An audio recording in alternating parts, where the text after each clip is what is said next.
Glenn Clark Radio, talking about the sports you do and don't know, both within and surrounding Baltimore. Don't ask him about preseason games, oh no, stuffing things in Griffin Basso. Despite it being on the internet, he can call it what he wants. So, Glenn Clark Radio. Glenn Clark Radio.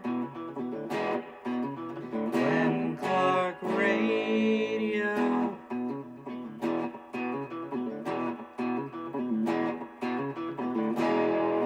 Duke sucks. Yeah, good morning.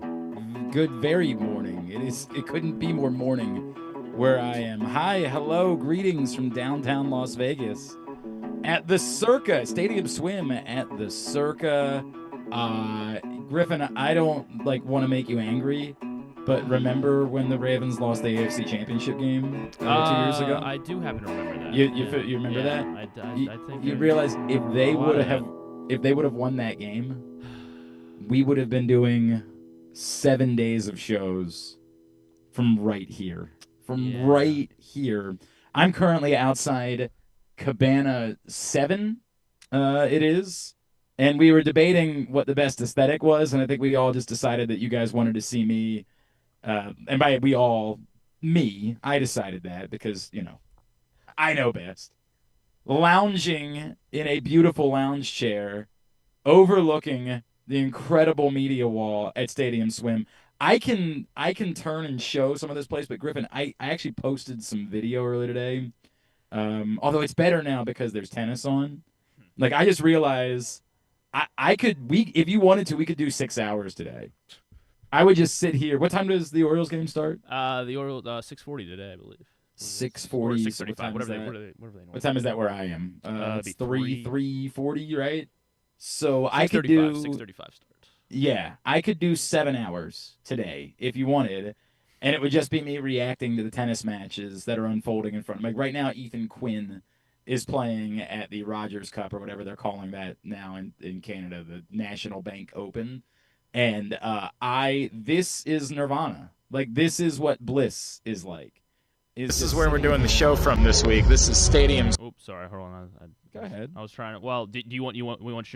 You want me to narrate it? Yeah, I was going to have you narrate it. You want me to narrate myself? Correct. Is your suggestion? You never had a better idea, Griffin. Yeah, that is Stadium Swim. That's me standing up here, up top. Now you're gonna look up at the Circa downtown, and it goes on for forever. And then you see where that's actually what you're seeing right now is where I am. That's Cabana 7. And then, you get back around. This place is incredible. Griffin, think about this, right? You're coming out for, say, the first weekend of football season or the first weekend of college football season. You know that my favorite sports weekend of the year is the first weekend. Yep, Labor Day weekend, first weekend, not week 0 of college football, the following week, the first full week. The U.S. Open's going on, fantasy drafts. Imagine this being your setting for that. Just think about that for a second, what that would look like. This is heaven. This is perfect.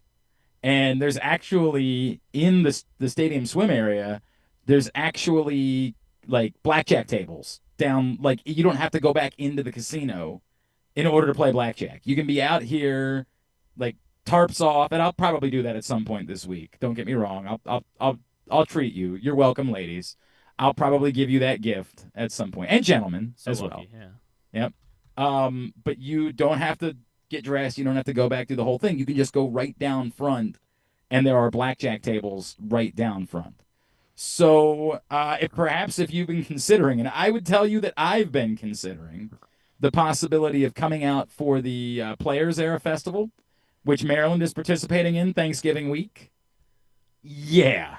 Like, yeah. Yeah. This during the day, basketball at night. I don't know how much better life could be. So this is my first taste. My friend Aaron Oster, who you know from Jobbing Out, has been here for a long time and has been trying to convince me to come out here, and just a bunch of different reasons it didn't happen. And stay out there, or just this? Yeah, I mean, honest to God, I might. Well, you know the other crazy this part. was his plan the whole time, get you out here for 3 Right. days, and then all of a sudden I'm out here for leave. 23 days, and then I never go back. You know the real crazy part, Griffin, is I'm a regular with the guys on VSiN, and VSiN is located right here in the Circa. Oh. Their main studio is in the sports book, which is an amazing like theater sports book. It's definitely the coolest sports book I've seen in Vegas. You know, we like to go to the sports book at Live Sports and Social at Live Casino and Hotel, and I would say that's the comparable, right? Like when I describe, like we've been through a lot of casinos this weekend since we've been here, and like the sports books aren't all that impressive. Like they're not that welcoming. They don't have that same vibe. This one has an amazing vibe. So yeah, this doesn't suck. This is okay. Now, it's hot in Vegas this week, as you would imagine. It's very warm. What is it out there right now? I didn't check right now. Hang on, I got a phone. Or well, what's it been then? It was so funny. I took an Uber yesterday, and the girl that was driving right now it's only 87. Okay, that's not. But it does say 87 higher in Baltimore right now. Yeah, it's 87 at 8:30 a.m. Okay, that's Yeah. It's getting up to 104 today in Vegas, not too bad, according to right? my app. And yeah, that's so funny you say that because yesterday I got into the Uber, and the lady that was driving the Uber, the first thing she said was like, "At least it's not too hot." And I do that to people ironically all the time. You know, when it's like miserably hot, I'll be like, "Hey, you know, at least it's not too hot today." She was saying it legitimately. She was like, "You picked the right weekend to come out here because it's not 114 degrees. It's not as hot as Tyler O'Neill has been at the plate. Yeah, right. Like it's not that hot. So that there was that. It's not as hot as all of the young ladies that were watching the Backstreet Boys last night at the Sphere." So yeah, this is great. Coming up on the show today, we are gonna. I promise, we're not just doing Glenn's Vegas adventure, but we're gonna do some of that. Want. Yeah, we're gonna give you some of that. Might be better than talking about the Orioles. Yeah, so. They won 2 out of 3 this week. The Rockies, talking about those don't even count as wins, do they? By the way, I don't think I ever texted you on Saturday, but I had decided that if they lost the series to the Rockies, we were ripping the board down. The board was coming down if they had lost the series to the Rockies. We can get a quick shot at the board. There we go. Oh, you put up? I can't. Did you put up Soto on Friday? Yeah. Soto's to the left of the ever. I do see it. Yeah, 100%. His last game as an Oriole made sure to make the board. That's correct. Snuck in right before it was all over. Trevor Rogers on Saturday was phenomenal, obviously. 7 shutout innings, 2 base runners allowed. It's crazy that in a game where the team scored 18 runs, there was really no argument about who man of the match was, and it wasn't anybody that had anything to do with the 18 runs scored. Did nobody have any more than 3 RBI in that game, by the way? Do I remember that correctly? Was it 2? Was it 2 or was it 3? It was wild how, that was the stat. It was like they had like 12 batters come to the plate, and every single one of them had a hit and a run scored. That's nuts. That was the stat. That's nuts. And it was like the first time ever that's happened.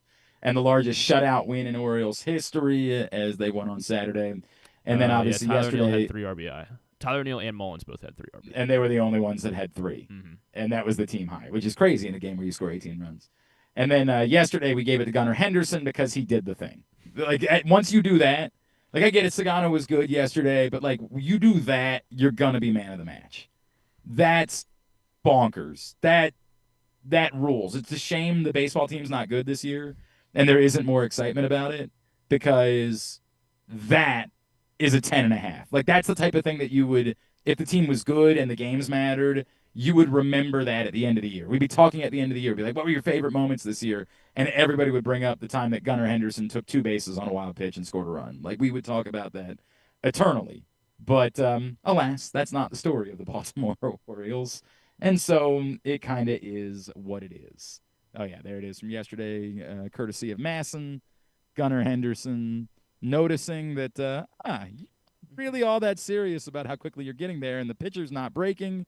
I don't remember who it was Hill. Pitcher's not breaking. I'll go ahead and scramble home, and that's enough for him to get his third man of the match of the season after Trevor Rogers got his team high fifth. Trevor Rogers essentially linked, like, at this point, who could overtake Trevor Rogers to be Orioles MVP?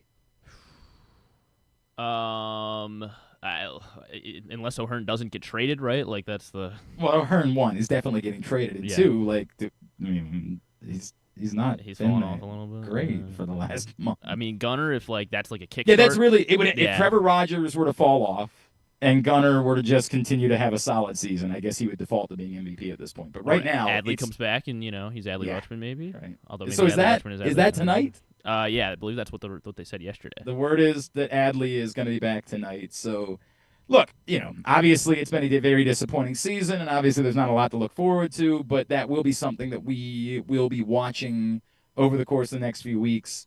Does Adley Rutschman look like, he was hitting a little bit better right before he got hurt. Does he look like a version of Adley Rutschman that makes you believe that he can be Adley Rutschman again next year? And that's what we got. We can't lie. We can't bamboozle ourselves and believe that there's something more interesting than that. That's what it is. And I was talking with some folks this weekend about, what does it look like right now between now and whenever the Ravens start? I said, well, this week it's just about we could be sitting here, and because I don't have my computer in front of me, Griffin could start frantically waving his arms like, dude, we got to talk about a trade. Cedric Mullins just got dealt. Yeah. That's what this week is going to look like, because that's the story. The story is who gets traded. And, we talked about Gregory Soto. I was not here on Friday. So it was, I think as soon as we got off the air. I got a message from Luke Jackson, press box editor, who said, glad you got Gregory Soto as man of the match in time. And it's funny because if you look at what I posted on the website at glennclarkradio.com, I said Gregory Soto gets his first and perhaps his last man of the match. And as it turns out, that was prescient, as it was moments later that Gregory Soto got dealt. So, alas, right? They got, I don't know anything about the two guys. The one arm appears to be kind of intriguing. So there's that. And getting anything for Gregory Soto is fine. That's what, get something. And that's going to be the story for the majority of these guys. What can you get? And none of it's going to be very exciting to us. We're not going to be talking about an influx of talent, likely, but you're doing it anyway. You're trading these guys and getting as much as you can possibly get for them and going from there. And that's it. That's all I got for you. I will continue to monitor it. Griffin will start screaming at me when a trade comes through, and we need to react to it accordingly. And it's going to happen. And it was neat to see the ovation for Cedric Mullins on Saturday. That was fun. Today, happy Mo Gaba Day. Obviously, we think about Mo constantly. One of the ironies is we've talked with Sanzi about the weekend that Mo would turn 21, everybody would come out to Vegas to celebrate Mo's birthday. So kind of fitting that I'm out here thinking about the idea of Mo turning 21, which I guess at this point, I'll talk to Jeremy about that. Jeremy's going to join us a little bit later on. I guess it's just a year or two away now that I think about it. So, we think about Mo constantly. And one of the... Mo is the greatest Baltimore sports fan that ever lived. And in so many ways, Mo's the greatest Baltimorean that ever lived. And a lot of people asked me why I went back to doing radio after I said I didn't need to do radio anymore. And a lot of it I would say, hey, it's the opportunity to work with Rita. It's the opportunity.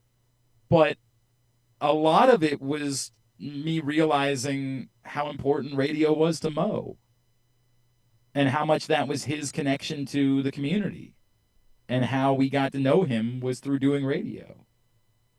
And so that hit me a lot. And I didn't talk about it a lot because you get really emotional when you talk about it. But it was powerful to me. And we'll celebrate Mo Gaba Day. and we'll try to make today a win and make every day a win in honor of Mo. But it's a tough week because Cedric Mullins is not going to be an Oriole. And that, is a bummer. Like, it is. There's no getting around that. And I can't even make an argument against. In the past, right, I've made arguments for signing Cedric Mullins. I can't even really do it at this point, right? We have too much of a prolonged hot and cold with Cedric Mullins. I mean, if there was a world where Cedric Mullins was willing to, take a shorter deal, I don't know. I don't know enough to say it. I understand. Why this is the position that we're in at this point. It's a shame. In a perfect world, Cedric Mullins has had a great last couple of seasons, and we're clamoring and we're demanding that the Orioles sign him and keep him here. And, there's a spiritual connection between Cedric Mullins and Adam Jones and Paul Blair and like Mike Dever, the history of center fielders in Baltimore. And I think that a lot of our emotions related to Cedric Mullins is it was so nice that he was the one that was able to follow Adam Jones, the modern Mr. Oriole. And that you followed Adam Jones with someone who was in many ways not at all like Adam Jones. Not a vocal guy, not a particularly, he used to come on the show a bit and Cedric would always sort of be like, I don't actually really like doing shows. But he's a really nice guy. He's the nicest guy in the world. And he wasn't, I guess, save for the 30-30 season, he certainly isn't the power hitter that Adam was. But was an even better center fielder. I say was, like it's past tense, like he's already gone. Is a better center fielder than Adam. And I think it really did a lot for us in the death of that Buck Showalter era and wanting to have something to watch. Trey, who's obviously a huge part of Mo Gaba's story, Trey was a big part of that, but Cedric became equally a big part of that. And so those emotions were real on Saturday, and I could feel it from across the country. That we just wanted a moment to celebrate Cedric and be grateful for Cedric and everything he's done. And, of course, he wasn't traded on Saturday. It wasn't his last game in Baltimore. But we know it's coming. We know that. And barring something completely unforeseen. Yeah, something... I went to the game Friday, and so that was the worst game to go to, obviously, of the weekend. Right. But I felt it too. Like every time Cedric came up, I was like, man, this is gonna suck you don't know, in a week. Right? Yeah, you don't like, know. If this is the last... I didn't envision myself being in another game until before the deadline. So I felt like that was gonna be the last time I was gonna see Cedric, in person. So it was tough. It was tough, and yeah, you're not bamboozling yourself into saying like Cedric's one of the top 10 greatest Orioles or anything like that. The way that Adam was, like Adam became a top 10 all-time Oriole. But Cedric's been one of the most lovable players of the last decade of Orioles baseball, and one of the players you most appreciate.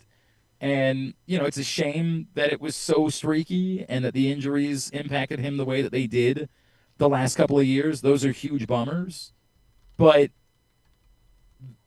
what did we say last year? Like, all of your favorite moments of these last couple of good Orioles teams, like every single memorable moment you have is related to Cedric Mullins. Mm-hmm. Every single one. To take nothing away. Like, the most memorable Adley moment is him staring at the crowd. Like, the most memorable Adley moment that you have is just him getting ready to play his first game. It's not even anything that he's done. Yeah, he's had, he went 5 on opening day. And right. I think he had, like, a walk-off. Yeah, the one walk-off, right. Yeah. Right. But, like, Cedric, obviously the cycle game, and then, like, the catch in Minnesota. And, you think of all of these... With Cedric, like all of your favorite moments. Seattle game. Yep, the Seattle game for sure. All of your favorite moments of these two playoff teams of the last 2 years are surrounded by Cedric. And so that's what came out on Saturday. That was what those emotions were. It obviously has been a tough couple of months for Cedric.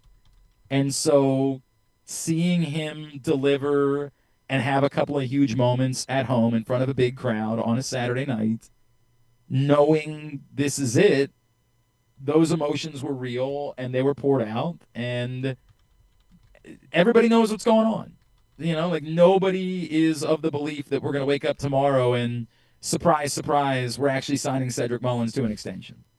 That would be wild, right? Like that would be a really wild way for this week to go. But nobody is of the belief that that's going to occur. The difficult part of that conversation is the answer isn't Colton Cowser.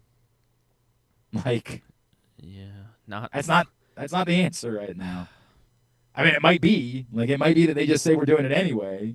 But boy, that's just a mess, man. Like it's tough to talk about. It's tough to talk about because we're so obsessed with, the struggles of Adley Rutschman that we really aren't talking a ton about those particular struggles. We're pretty sure that we're not going to be dealing with the Felix Bautista trade this week. Whether that was ever in the cards or not, I couldn't tell you. We're pretty sure we're not going to be dealing with I know Dean Kramer was bad on Friday night, but there's still a lot of value there. Yeah. Yep, there is still a lot of value there. I have not been reading anywhere that there's been much noise about a Dean Kramer trade. That still largely seems to be just a hypothetical that was pushed. Obviously, started with Buck a couple weeks ago, and then we've continued that conversation. But I have not seen a ton of noise about a Dean Kramer trade, and I have not really heard a lot of noise about Trevor Rogers since that initial. Who was that that wrote that initial story about? Was that Rosenthal? It was Rosenthal, right? Yes. Who wrote about Trevor Rogers and Felix Bautista. I have not seen a ton of follow-up on that. So that's the deal. All right, now you've been dying to ask me about the Backstreet Boys. So, yeah, how were they? If you want to pull it up, I did share some video from. Do we want to play the sound for that one so we can hear you singing along? Oh my God, you'll definitely hear me singing along. I was worried that I wasn't going to have a voice today. I was very worried when I woke up this morning. So Backstreet Boys was last night. We went to Kelly Clarkson on Saturday night. Man. And we went to the Backstreet Boys last. I've had an amazing weekend out in Vegas. Like, what's next? What's that? What's next? Like, what do you got tonight? Oh, I don't know, man. I can't. I thought you said like Beyonce. this. You thought you said Beyonce was out. So we wanted to go to Beyonce, and everybody's like, "Oh, I bet you feel stupid because they did the Destiny's Child reunion." Like, don't get me wrong, that's awesome, and I wish I could have gone. Tickets were a little out of hand for Beyonce, like a little. I guess this was also the final weekend of the Beyonce tour. Was this weekend? So I think a lot of people came in from all over the country for Beyonce, and the tickets just got a little nuts. So we went to Kelly Clarkson on Saturday night. It's tough because I have the same channel obviously playing both you and that makes it difficult. I can't. So well, you can do it without the sound, I guess. Yes, I can. I just keep I've forgotten to mute. I have to give a sense of what the Sphere is like. So this was my first ever trip to the Sphere. Again, that's a little bit bitter because if the Ravens had made the Super Bowl that year, apparently we were going to do the show from the Sphere, right? We were going to be able to go to the U2 show though. That would have been great. I didn't do a great job. I think I posted Griffin a video of like me just showing before the show started. I think I posted a video where I just kind of show the entirety of the Sphere. Oh, okay, dude. Okay, because I'll use that you one. Can't comprehend what it is that you're dealing with until you're inside of it. Like you can see all the videos of people going to shows, and we'll show the video anyway, but you cannot comprehend the experience until you're inside. And here, I'll be very. Oh, sorry. Want to go back or go back to you? It's okay. You see what it says right there? Sweet ass. You see what it says right there? Yeah, we were in a suite at the Sphere last night, which was wild. So we would have had a suite for you too, or I don't know about that. I don't know if I don't know if that would have been the case. But yeah, we were in a suite last night for the Backstreet Boys show, so we were fairly down low, but we were not. You can see we're not down on the floor. But yeah, it just goes on forever. It's an unbelievable venue, and I'm sure a lot of people are like, dude, I'm not a Backstreet, but it's fine, right? Like it's fine. Whatever show you're going to, I remember hearing people when the U2 tour was going on saying, like, I don't know how I'll ever go to a show again that's not at the Sphere. And I thought it was very douchey what they were saying. I'm telling you now, I get it. Like, holy crap. This place is amazing. It's unbelievable how cool the Sphere is and how much it adds to the experience of being at a concert. Like, a couple times I was like, is it distracting? Like, you have so much to look at that you find yourself, like, not looking at the stage. In fact, at one point, like, the Backstreet Boys, like, left the stage, and then everybody was watching, all the stuff that was happening on the Sphere, and then out of nowhere, all of a sudden, the Backstreet Boys are singing again, and you don't even notice that they're out there, because that's, like, how nuts the entire experience is with all of the screens. They also do sensory stuff.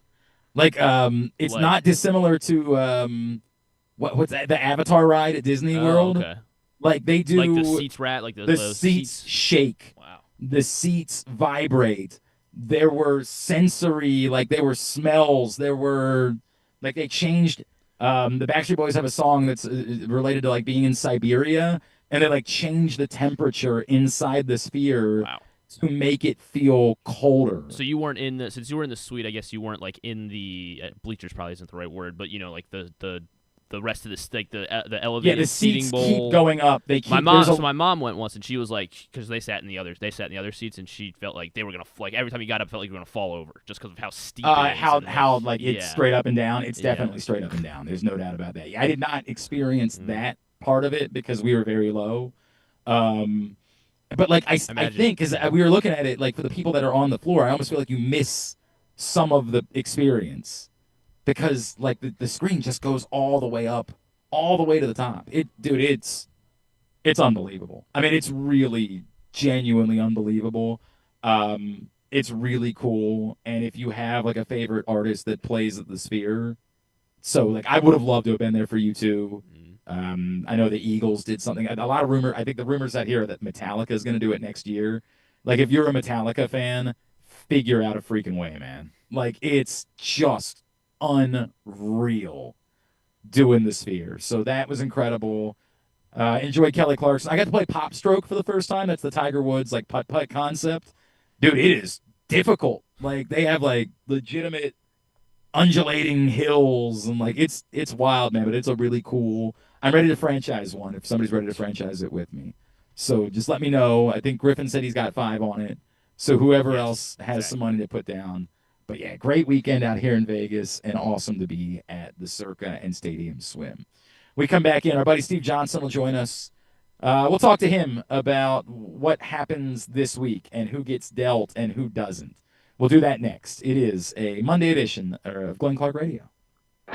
Feeling sluggish, unfocused, or not like yourself? It could be low testosterone. At Game Day Men's Health, we specialize in testosterone replacement therapy to help men boost energy, improve mood, and regain confidence. Our treatments, including testosterone cypionate, are safe, natural, and tailored to fit your lifestyle with weekly injections or pellet therapy. Get started today with a free testosterone test and feel the difference. GameDayMen'sHealth.com. Game Day Men's Health, where men reclaim their game. Make the most out of every day in your Toyota RAV4. Available in hybrid or gas-only models. A RAV4 can get you where you want to go in style. Check out buyatoyota.com for deals on new RAV4s from your local Toyota dealer today. For fans of the Costas Inn, and who isn't, I have some great news. Now there's a second location to go along with 4100 North Point Boulevard. This one is at the Timonium OTB. This is Stan the Fan, and I have been a fan of the Costas Inn and Triantafalo's family for going on 30 years. They're open for lunch and dinner, same great Costas feel, same great menu and quality food you've been enjoying for well over 50 years. The exact address on your GPS is 2200 York Road, and their phone number at the new location is 667-406-1975. If you're new to the Costas experience, get ready for a real treat. All wrapped up in a new spacious dining room in Timonium at the OTB. If you want steamed crabs, you have them, and the full menu at 4100 North Point Boulevard. The number for reservations there at Costas, 410-477-1975. Need a trophy or award that's as unique as the achievement? Look no further than Crown Trophy. With locations in Owings Mills and Gaithersburg, they specialize in custom trophies, plaques, and medals for any occasion. From sports and academic awards to employee recognition and corporate gifts, visit crowntrophy.com today and let them help you create a lasting memory for your school, team, or business. Crown Trophy is a proud supporter of the Maryland Public Secondary Schools Athletic Association. crowntrophy.com. The latest edition of Press Box is available now. On the cover, we celebrate the first ever Baltimore basketball player to reach the Naismith Hall of Fame as we talk to those who knew Carmelo Anthony best about how his Baltimore upbringing shaped his legendary career. Also inside, Bo Smolka profiles Ravens second-round pick Mike Green and find our annual summer travel section with information on some of the best sporting events and activities in Maryland that your family can check out all summer long. Press Box is available for free at over 500 locations throughout the region, including 60 Royal Farm stores. Or you can read the entire issue online at PressBoxOnline.com, where you can also find great betting advice and the best daily coverage of the Orioles, Ravens, and Terps. One of the things that's definitely wrong with this country is that this dude still has a job somehow, some way. Glenn Clark. Man, this is the life.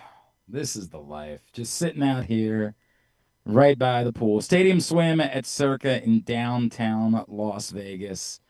I'm sure Baltimore's great this week, though, pal. I'm sure everything back there is just wonderful and very similar. Your view there is a lot like my view out here in Vegas, isn't it? Pretty much. We got Yeah, we got right? the pool. We got the our little business park has a pool that I always look at. There's palm trees. Very We similar. do have blue skies today, so that is nice. Very similar. It's gonna be a great night. You heard Stan's voice. Stan and Luke and Ross are going to do a trade deadline special coming up on Thursday. Facebook.com/PressBoxSports. And as always, Stan's shows are brought to you by the Costas Inn and the all-new Costas Inn, now open at the Grandstand in Timonium. This man, I have no doubt, has spent plenty of time in Las Vegas in his life. He is former Orioles pitcher, the man behind Optimal Baseball Performance. He's our buddy Steve Johnson, and he's back with us now here on GCR. Steve, what's going on, brother? How are you? I'm doing good. How you doing? I'm all right, man. How much time have you spent in Vegas? Give me your Vegas story. Well, I played there a couple times in the PCL. So Right. Was that that was was that the old ballpark or when they opened the new one? I don't All know right. if they've opened a new one since, Yeah, but thanks a lot for knowing nothing. Thanks I a mean, lot. yeah, I didn't spend much time in the PCL, but yeah, that was an Oh, interesting experience. I guess that was when you got dealt, right? No, I mean I went to the Mariners. The only time I played down there was or over there when I was with the Mariners for the brief time I was with them. Oh, So got it. I was Got there for it. like a month, and I got called up with them for a few months, and then I got sent down. So At that yeah, that point, was you my were brief. okay, but hang on. If you're gonna get sent down somewhere, like there's a lot worse places to be sent down than like, hey, bad news, you're getting sent down. Good news, you're gonna go live in Vegas for a little bit. Well, we only visited Vegas. They were in Tacoma, so Oh, damn um, it. Damn it. yeah, it All wasn't right, a that's bad right. place. They're We got to go to Vegas and Reno, so that's not bad. um, That's not bad. yeah, I, interesting when you have to go play a game later. Um, hang on a second. Do you have a story that you can tell? I mean, it's just we're up late as it is, you know what I Right. mean? So, and as pitchers, you kind of know when you're pitching. So, as long as you can show up the next day and do your job, which sometimes you have no job that next day, it's like you're staying in a casino. So, All right, hang on, hang on. And did you ever do the math that like I don't have to pitch tomorrow, and so maybe you had a little bit too much night, and then the game got crazy for some reason, and they like came to you in the 13th inning like, hey, buddy, we could really use an inning out of you, and you had to be I like, I personally never ah, experienced that. I ah, was pretty luckily being more of a long reliever. You kind of have a good idea oh. when you're going to throw or when you might be ready to go. You're like, But yeah, I there's went some three. I went some three yesterday. guys, They're not calling me today. Like right? that's The position players are the wildest ones because there's some guys that stayed out way longer than they should have, and then they'd go 3 for 4, 4 for 4. It was impressive. Okay, all right.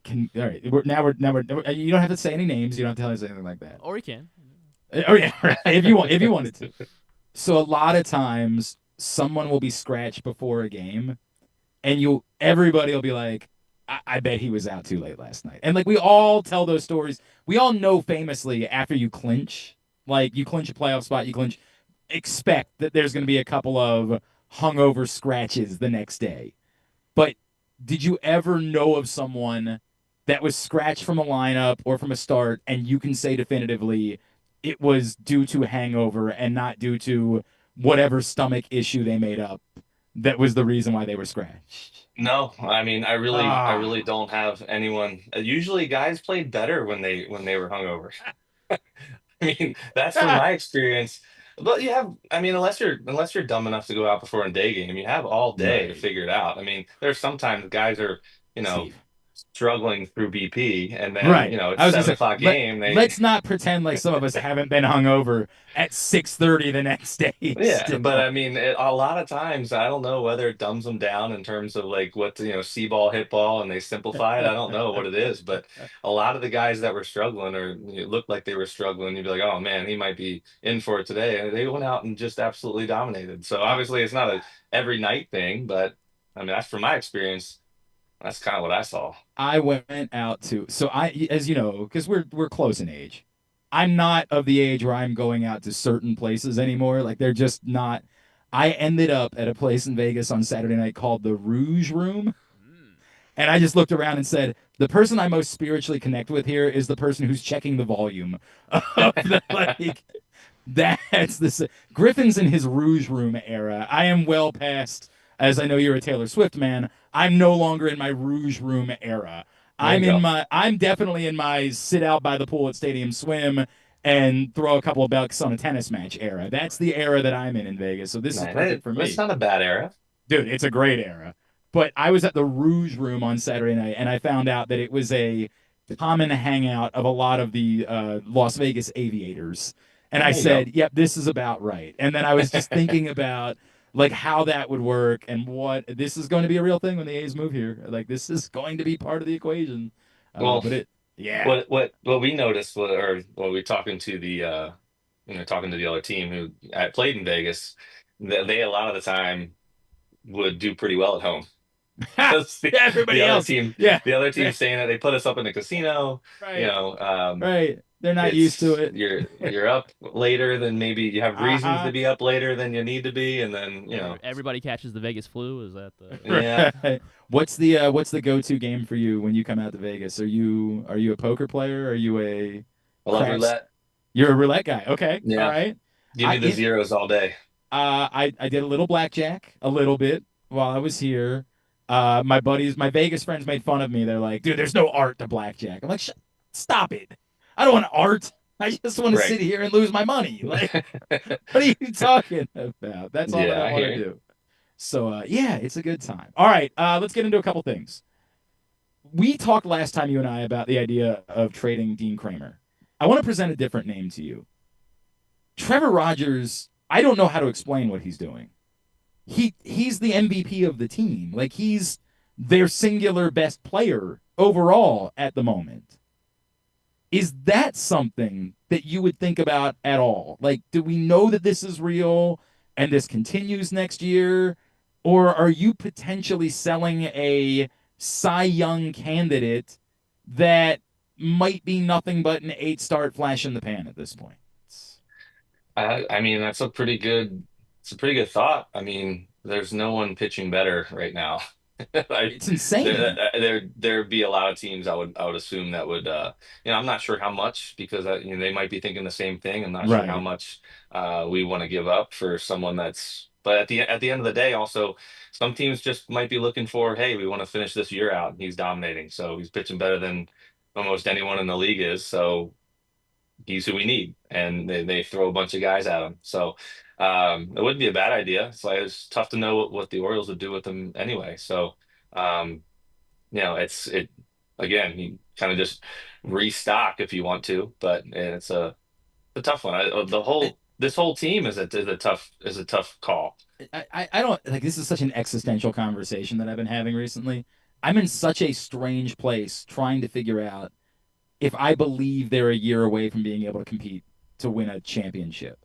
Like I hate saying that, but the struggles of Adley Rutschman, Colton Cowser in particular, are overwhelming. Even Gunnar, who's been their best player, otherwise their best, he's certainly been their best position player, is not like MVP caliber Gunnar Henderson.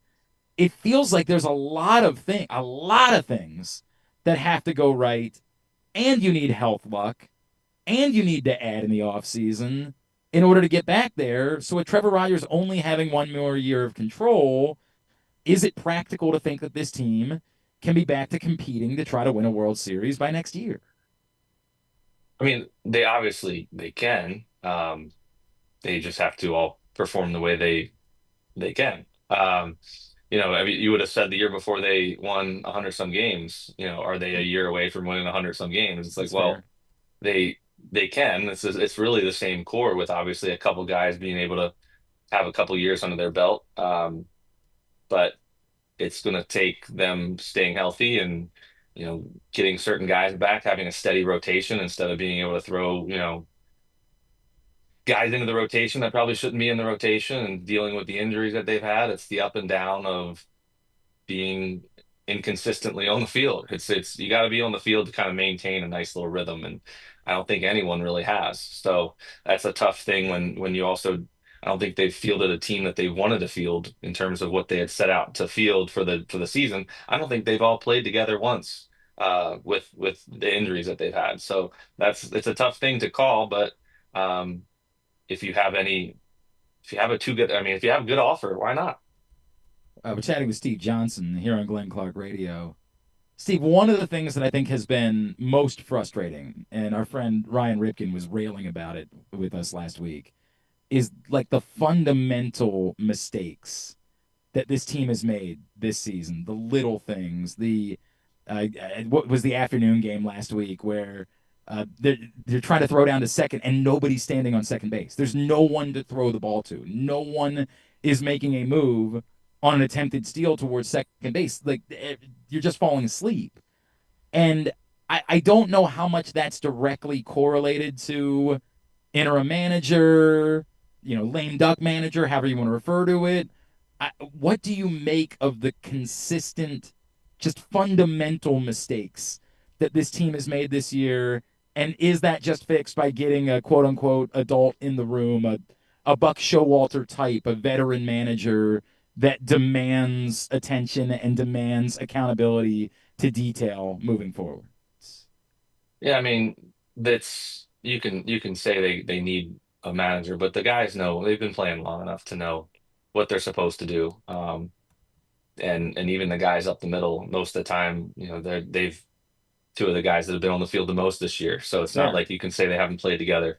Um, I guess getting some sort of steady manager, I'm not sure. Interim manager is always tough because they're even as players, you're like, well, it might not be here. We might be here longer than he is, type thing. It could be in the back of their head, but they, I don't know whether it's just the mindset of the season not going the way a lot of them thought it would. Kind of Mhm. just being in July, almost not that they don't have anything to play for, but not what they thought they were playing for. So mindset could just play a big part of it of just losing track of those little moments and obviously looking really bad. It's a human nature, right? Like you can't. It's your situation is your situation. You kind of check out a little bit because of Little. that. You're the right person to talk to about this. Griffin and I were talking about there was the beautiful scene on Saturday with Cedric Mullins getting a standing ovation, and everybody knowing this is whatever day it is. This is his final week as an Oriole. He'll be somewhere else, barring something completely unforeseen in the next couple of days.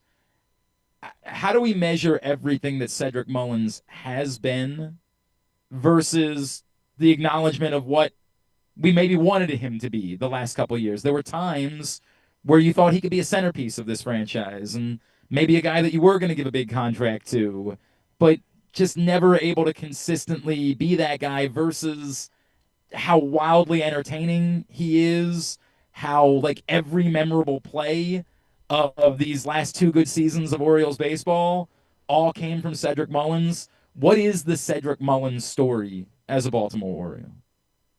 I think, especially speaking from a pitcher, knowing that there's a guy out roaming center field that can make the plays that All of them. he makes, All of them. is that's a big piece of comfort as a pitcher and as a player, and even as a team, knowing that you have a guy like that out in center field. And I think that he's been able to provide that pretty steady over his course of being an Oriole. I think the power that he provided at times, and I think the clutch times were kind of fun to see. You sometimes don't expect that from a guy like him, and then all of a sudden, he's popping 15 homers or so, 20 homers, and it's like I didn't expect him to be that. But I think that's pretty much what he's been consistent at, is just being out there, playing an unbelievable defense, and just kind of like showing what it's like to kind of have a center fielder who he's clutch at times, clutch in the field, clutch at the plate, even when his average may not have been what he wanted it to be. There's something to say about the times that he did make that great catch or the clutch hitting. So that's kind of what you expect from an Orioles center fielder. Right? It's an amazing litany, isn't it? It's a truly amazing legacy. And let's talk about that a little bit, Steve, because I think the assumption has been when Cedric, and it's when Cedric gets dealt this week, that until they believe Enrique Bradfield is ready, you just let Colton Cowser run around in center field. Does that make sense? Or does Colton need to stay? Like, if he's going to be your left fielder for years to come, and given that at the plate it has not been great, are you better off just leaving him in left field instead of adding another thing to his plate, playing a different position, to say, hey, this is your spot, work out the offense, we're not moving you, and let Dylan Carlson or whoever else play center field until you get to next year? Yeah, I'm not really even sure that sometimes the position player stuff on what they decide, I kind of try to stay out of it, just because I know it's hard being out there and the different things that they go through in terms of what it can be like trying to manage a new position, and then trying to get back to where you want to be at the plate. I know it's a big part of it with a lot of guys. It's kind of shown through the course of this year, even in terms of guys playing different positions, and they have a lot on their plate, as well as not hitting the way they are supposed to hit. Mm-hmm. And that can be tough. So yeah, if they wanted to simplify it by just saying, hey, we want you to be our left fielder, and just keep trying to do what you can do to finish out this season. Again, it's just always tough when guys are in spring training mode in terms of being out there. They didn't have what they wanted to have, and healthy season, the consistent at bats, all of that, and a lot of times they're facing guys who are in full swing. So one less thing on his plate would probably be smart in my case. So trying to just put whoever you want to out there in center, but at the same time, it's like, are they going to be as good defensively? They're not going to be Cedric Mullins. I know that much. Exactly. None of them are. So that's a tough thing, and that's where people complain about the pitching, but the defense plays a big part of that. So, it's a tough one. But I think that this whole break, or this deadline, is going to be interesting in terms of who's going to be here when what this looks like, what the team's going to look like. Yeah. All right, so I went to both Kelly Clarkson and the Backstreet Boys this weekend. Which one would you have been more amped for? Which one would you have been? And are you, when you go to a concert, like we know you've openly talked about traveling to go see Taylor Swift. Are you singing along, belting along? Like, are you into it, or are you just watching the show when you go to a show like that? I think I'm more just watching. There might be a song or two that you might sing along to a little bit. But yeah, I just, the shows I've been to, especially like the Eras tour with Taylor, that was just looking around and you're just in a whole different element. Mesmerized, yeah. Yeah, but you went to two different types of concerts though. I mean, the Kelly thing is just, dude, she's unbelievable. She's unreal, man. We were looking Oh we were my looking at God. trying to go at some point, and we just couldn't make it work in terms of Dude. when she was at different places. Dude, But go out here for this. I'm telling you. Like we were either gonna go to Beyonce or Kelly Clarkson on Saturday night, and like the Beyonce tickets were just outrageous. So we said Mhm. we got like $100 Kelly Clarkson tickets. We're like, dude, we're gonna go have the time of our lives, It's sing awesome. along to every song. Yep. And like I forgot how many of her songs. I'm like, my God, Yeah. she's unreal. And she's got like a 20-piece band that she's doing this show with. Like, it's amazing, man. It's incredible. Yeah, And then and the Backstreet Boys thing was at the Dude. Sphere was we had a friend go, I think the night before you went, and I was looking at just the opening of it, the one opening night. I was looking, I think it was on Instagram or something. They were showing all the stuff, and I was like, you better bring your Dramamine, bro. Like, you know, it's so funny. Somebody said like you might get motion sickness, and there was one point where like I thought the Sphere was moving. I thought that we were like on a roller coaster, and the whole thing was moving because it's that wild, man. It is so cool. It is amazing. Definitely jealous of both of those, but dude, yeah. dude. I would maybe next year. Let's talk to Rip, and maybe we do the whole fantasy football league. We do the fantasy draft from out here at the Circa next year. Oof. All right. Bro, like, look, I'm just sitting at a pool, like having the time of my life in Las Vegas. Let's make it happen, and let's do the fantasy league out here and figure out how to pull it off. Yeah, I mean, if we can pull it off, then sure. Yeah, I mean, there's no way that's happening with everybody in our league, but like, let's try it anyway. Let's try. It's a good thought. Remind everybody how you're making better baseball players. I'm at Optimal Baseball Performance out in Bel Air. Just helping kids hopefully play the game a little longer and have fun doing it. You would have been screaming at my son when we were playing wiffle ball down at the beach. Like, get you, man. You saw the picture of him holding the football, and I'm just like, get your elbows up. Come on. What are you doing? Yeah, just have fun with it. As long as they keep hearing good stuff, we'll eventually get it. It's remarkable the work that you've done with him. All right, buddy. Love you. Appreciate you. We'll talk soon. All right. All right. Have a good one. Thanks. Steve Johnson with us here on GCR. I really want to just go get in the pool. Luckily the sun hasn't made its way here yet. I say luckily, Griffin was very frustrated with the lighting. He was like, look, man, if you're going to be wearing your sexy Maryland, it's my Route 1 apparel, Maryland flag Hawaiian shirt. He's like, if you're going to be doing the sexy look, everybody's got to see you well. Oh, and you got the Old Bay shorts one I can see now. I did switch into the Old Bay shorts in case you wanted me to go jump into the pool and take my phone with me and show everybody what this looks like, because it's really phenomenal. I might do that at some point during one of these breaks. That might have to happen. Oh, man. It is a beautiful week to be out here at the Circa in Las Vegas.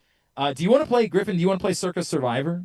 What is? Should I know what Circa Survivor is? You should. Yeah, I guess I'll play. I'll play. It's a very okay. So we need to put it's 1,000 to get in.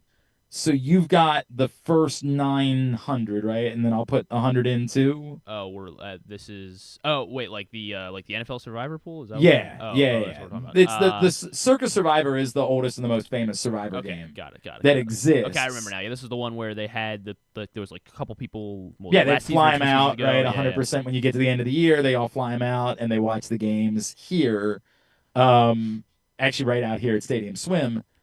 I'm down. I don't think we're going to do Grandissimo. I think we'll probably end up coming up a little bit short on that. That's 100,000 to get in. And people are putting down $100,000 for their NFL Survivor pool. I don't remember how many. Aaron will come by and do the show at some point this week. Football Survivor pool, sorry.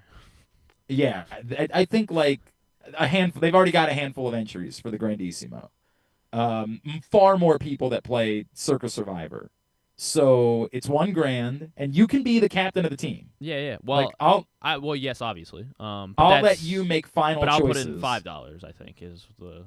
Well, no. If you're going to be the captain of the team, you're going to have to do a. Well, no. I mean, 50%. I'm smarter than you, so that's why. Like I know. No. It's about stake. If you put in 501, I'll let you be the captain of the team. All right. Well, so what if I find? Can I ask? I need more investors. If you want to gather some investors this week, we can talk about that.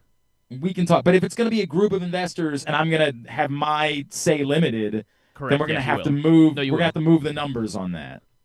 Like I don't know that I'm going to do $4.99 to then only have like 10% of say. Like we got to keep the math here. I'll give you so that it works. 15% say. Yeah. Oh, thank you. That's very kind of you. You got to be in Nevada to register for Circa Survivor, Gotcha. but you don't have to be in Nevada to play. So we can update our selections from yeah, here. for a minimal fee, I'll register. I'll do that this week. Hit me up for a minimal fee. Like if you stake Griffin and I's team, I'll definitely do it. I don't think that I can get you into Grandissimo. I don't know that. Like if you Venmo me $100,000, I don't know how difficult it's going to be for me to access that $100,000. I thought you could do a couple of Grandissimo right. real quick.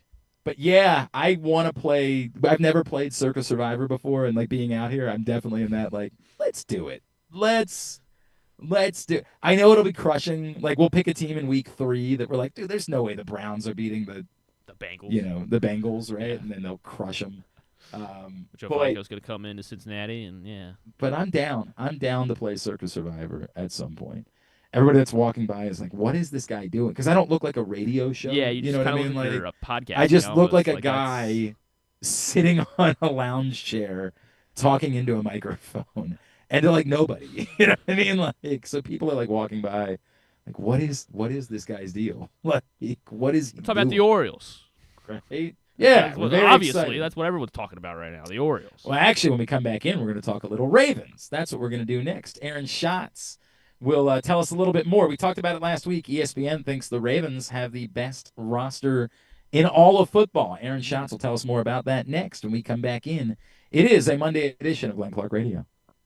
Driving in Maryland? Did you know an Easy Pass from DriveEasyMD.com can save you time and money? Of course you did, because you are a thrifty driver. An antenna reads your Easy Pass transponder and automatically deducts the toll from your Easy Pass account. There, you just saved money with Easy Pass, all without slowing or receiving a notice in the mail. Well done, thrifty driver, well done. Get your Easy Pass at DriveEasyMD.com. Baltimore's Classic 5 golf courses make golf fun and affordable. All 5 local courses, Pine Ridge, Mount Pleasant, Forest Park, Carroll Park, and Clifton Park, are challenging and fun for players of all skill levels. Book your tee time today at classic5golf.com. Summer just got a whole lot merrier at Live Casino. Win your share of $30,000 during Christmas in July. Earn entries starting July 1st. Dash in on Saturday, July 26th to be one of 50 winners to unwrap top-of-the-line electronics, home appliances, free play, and other great gifts. Go all in on good cheer at Live Casino. At Erndale Mills. Must be 21. Please play responsibly. For help, visit mdgamblinghelp.org or call 1-800-GAMBLER. Gambling can be a fun and entertaining experience, but there are risks involved. If you're planning on betting on the game at the casino or on your phone or computer, know your limit, stay within it. Set a budget and a time to stop. Remember, gambling isn't a financial solution, and it doesn't mix well with alcohol or drugs. Know the risks and have a plan before you begin gambling. For free and confidential services, call 1-800-GAMBLER 24/7 or go to helpmygamblingproblem.org. The latest edition of Press Box is available now. On the cover, we celebrate the first ever Baltimore basketball player to reach the Naismith Hall of Fame as we talk to those who knew Carmelo Anthony best about how his Baltimore upbringing shaped his legendary career. Also inside, Bo Smolka profiles Ravens second-round pick Mike Green, and find our annual summer travel section with information on some of the best sporting events and activities in Maryland that your family can check out all summer long. Press Box is available for free at over 500 locations throughout the region, including 60 Royal Farm stores. Or you can read the entire issue online at PressBoxOnline.com, where you can also find great betting advice and the best daily coverage of the Orioles, Ravens, and Terps. Feeling sluggish, unfocused, or not like yourself? It could be low testosterone. At Game Day Men's Health, we specialize in testosterone replacement therapy to help men boost energy, improve mood, and regain confidence. Our treatments, including testosterone cypionate, are safe, natural, and tailored to fit your lifestyle with weekly injections or pellet therapy. Get started today with a free testosterone test and feel the difference. GameDayMen'sHealth.com. Game Day Men's Health, where men reclaim their game. Contrary to what some people believe, I actually like this guy when he sleeps. Glenn Clark, talking sports. All right, back in here on GCR, live from Stadium Swim at the Circa in downtown Las Vegas, as I am living, I believe they call it my best life, I think is what the kids say. And I miss you, Griffin. It's just real a shame that you couldn't be here with me. Next time, though, pal, I promise. Next time we'll make that happen.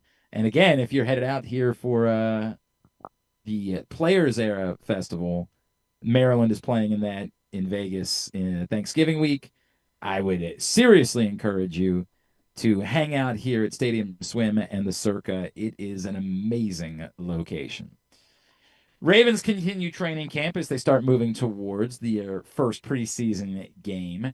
Last week at ESPN, some of their top analytics folks ranked the Baltimore Ravens as having the best roster in the NFL going in to the 2025 season. Joining us now, ESPN and also, of course, FTN Fantasy. He is our friend, the godfather of football analytics. He is the great Aaron Schatz, and he is back with us now here on GCR. Aaron, it's Glenn, usually in Baltimore, but at the moment in Las Vegas. It's always great to chat with you, my friend. Thank you for taking the time for us this morning. Hey, always good to be on. Hope Vegas is nice and sunny. Oh, man. It is, I think they said it's going to get up to 104 today, and all the locals are like, man, you picked the right time to be here. The weather's great. I'm just like, yeah, sure. 104. Nice, beautiful day. Nice, gorgeous Las Vegas day, but it is a good time to be here. Aaron, that said, can you give me like one bet you'd be an idiot if you leave Las Vegas without making this bet for the 2025 NFL season? I'm going to shock people. Philadelphia Eagles under. Under? Oh, talk me through that. Oh, I'm living for this. They're at 11.5, which is the highest over-under number, I believe. And they have the second hardest schedule projected in the league. And defense is less consistent than offense. I hammer it home every single year. This was an offense that was 13th in the league by DVOA last year, and their defense was number one. That defense was awesome last year. It is very unlikely to be as good this year, especially with the talent that they lost on that side of the ball.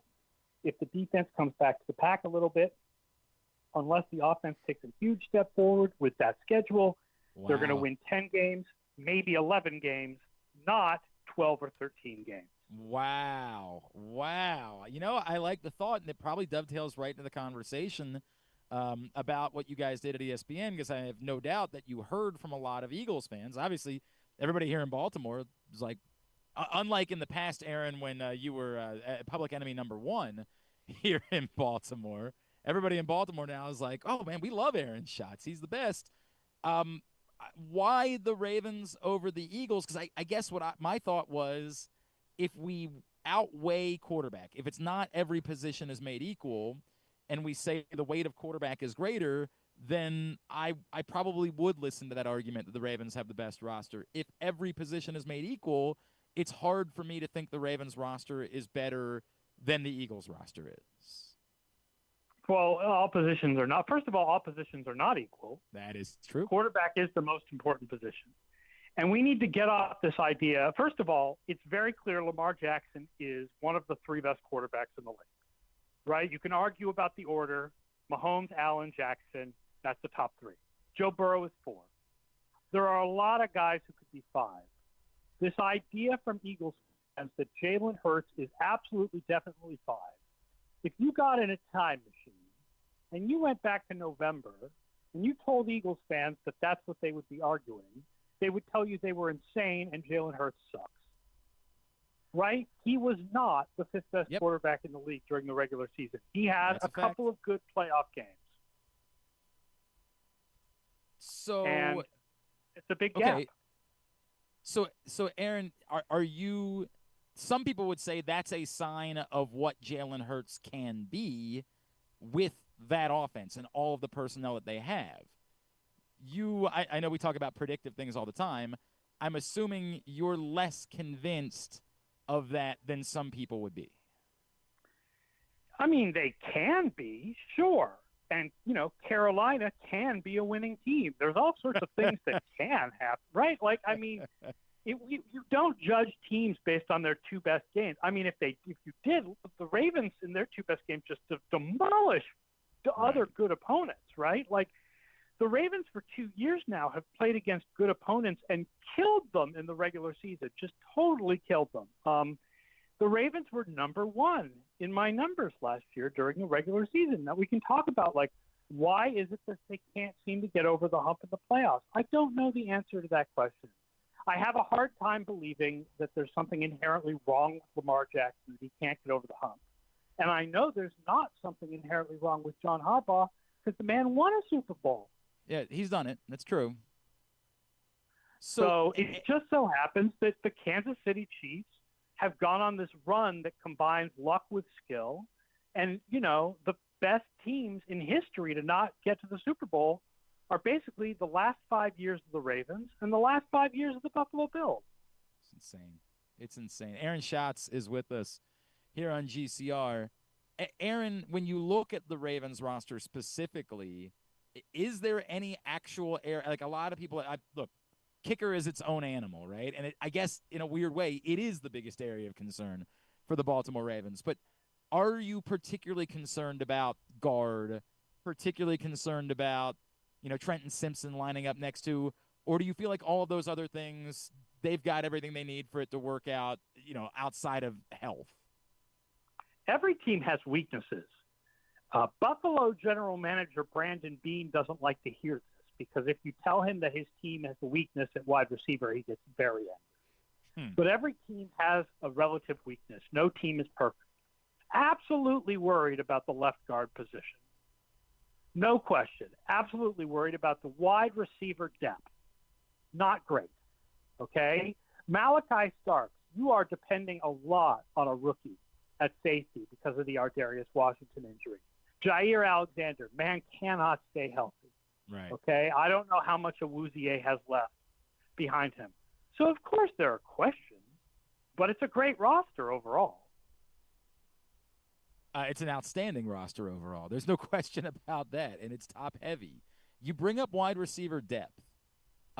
Where are you, Aaron, with what DeAndre Hopkins is at this point?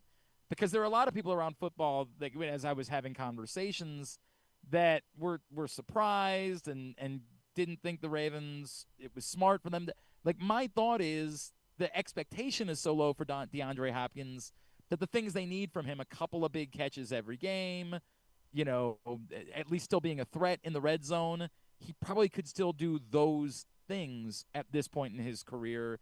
Is that fair, or are we at the place where, DeAndre Hopkins might be more like when the Ravens brought in Des Bryant a couple years ago and it was just over?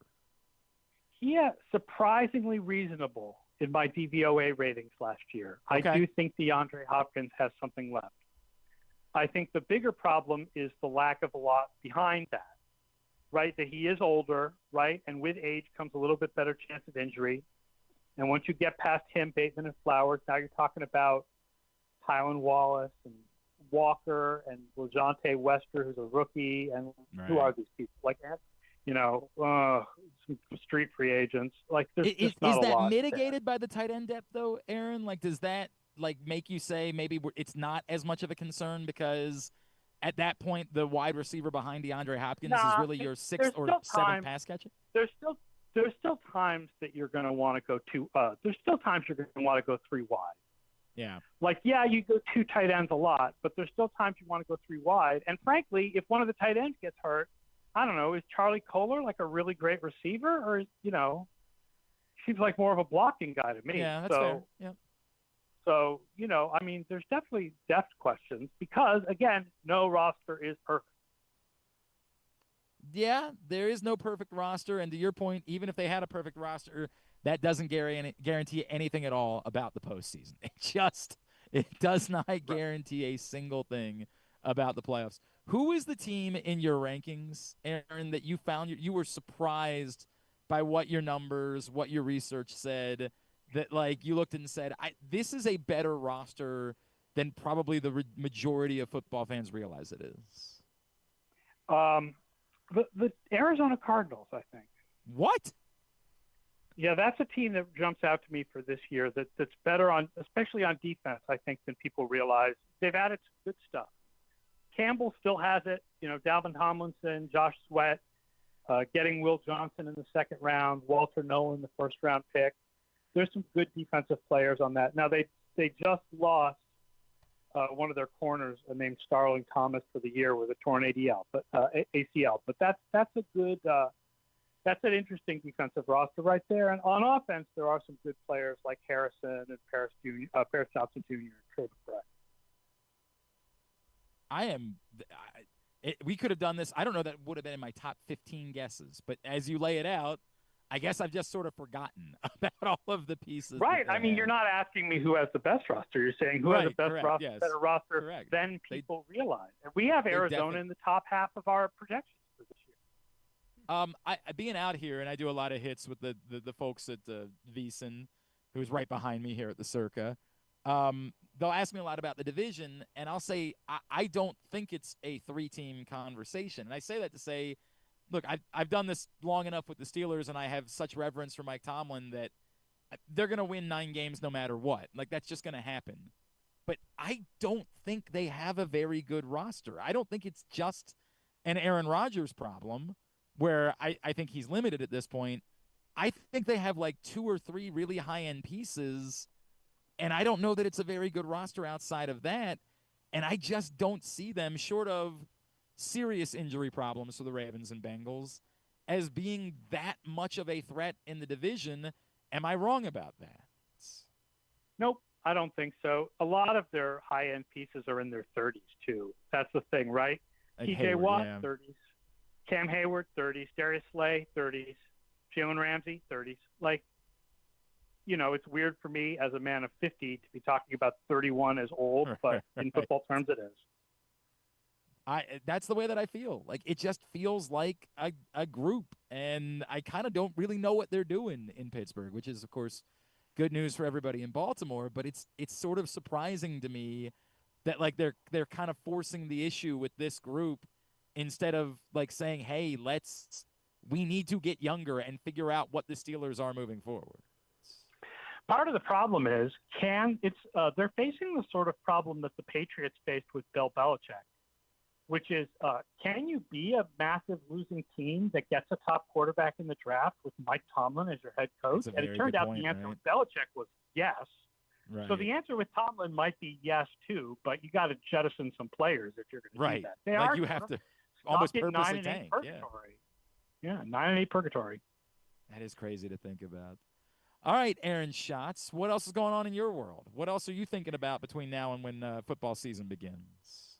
Well, I mean, folks need to get my almanac, the FTN Football Almanac 2025. That's our big preseason book that we do at FTN. And you go to ftnfantasy.com/almanac for previews of all 32 teams, all of our accurate team projections, all the fantasy football projections, all of our stats, all of our jokes. It's all there. The FTN Football Almanac 2025. Telling everybody about it, and then just getting ready for some preseason action. Am I insane if I play the Ravens to score a rushing touchdown in every game this season? Is that a bonkers path at like plus 2,200? It's a fun path. Right? That's where I'm at. Isn't the point if you're gambling because you think it's going to like give you a test day, you're doing it wrong. Right? Yeah, 100%, right? The point to do it is to have fun, and that's a fun bet. As a Ravens fan, that's a fun bet. That gives you something fun to root for every week.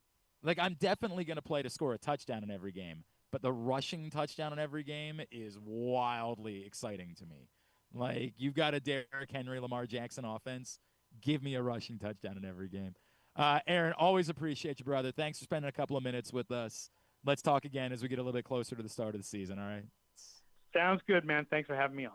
Aaron Schatz, FTN Fantasy and ESPN.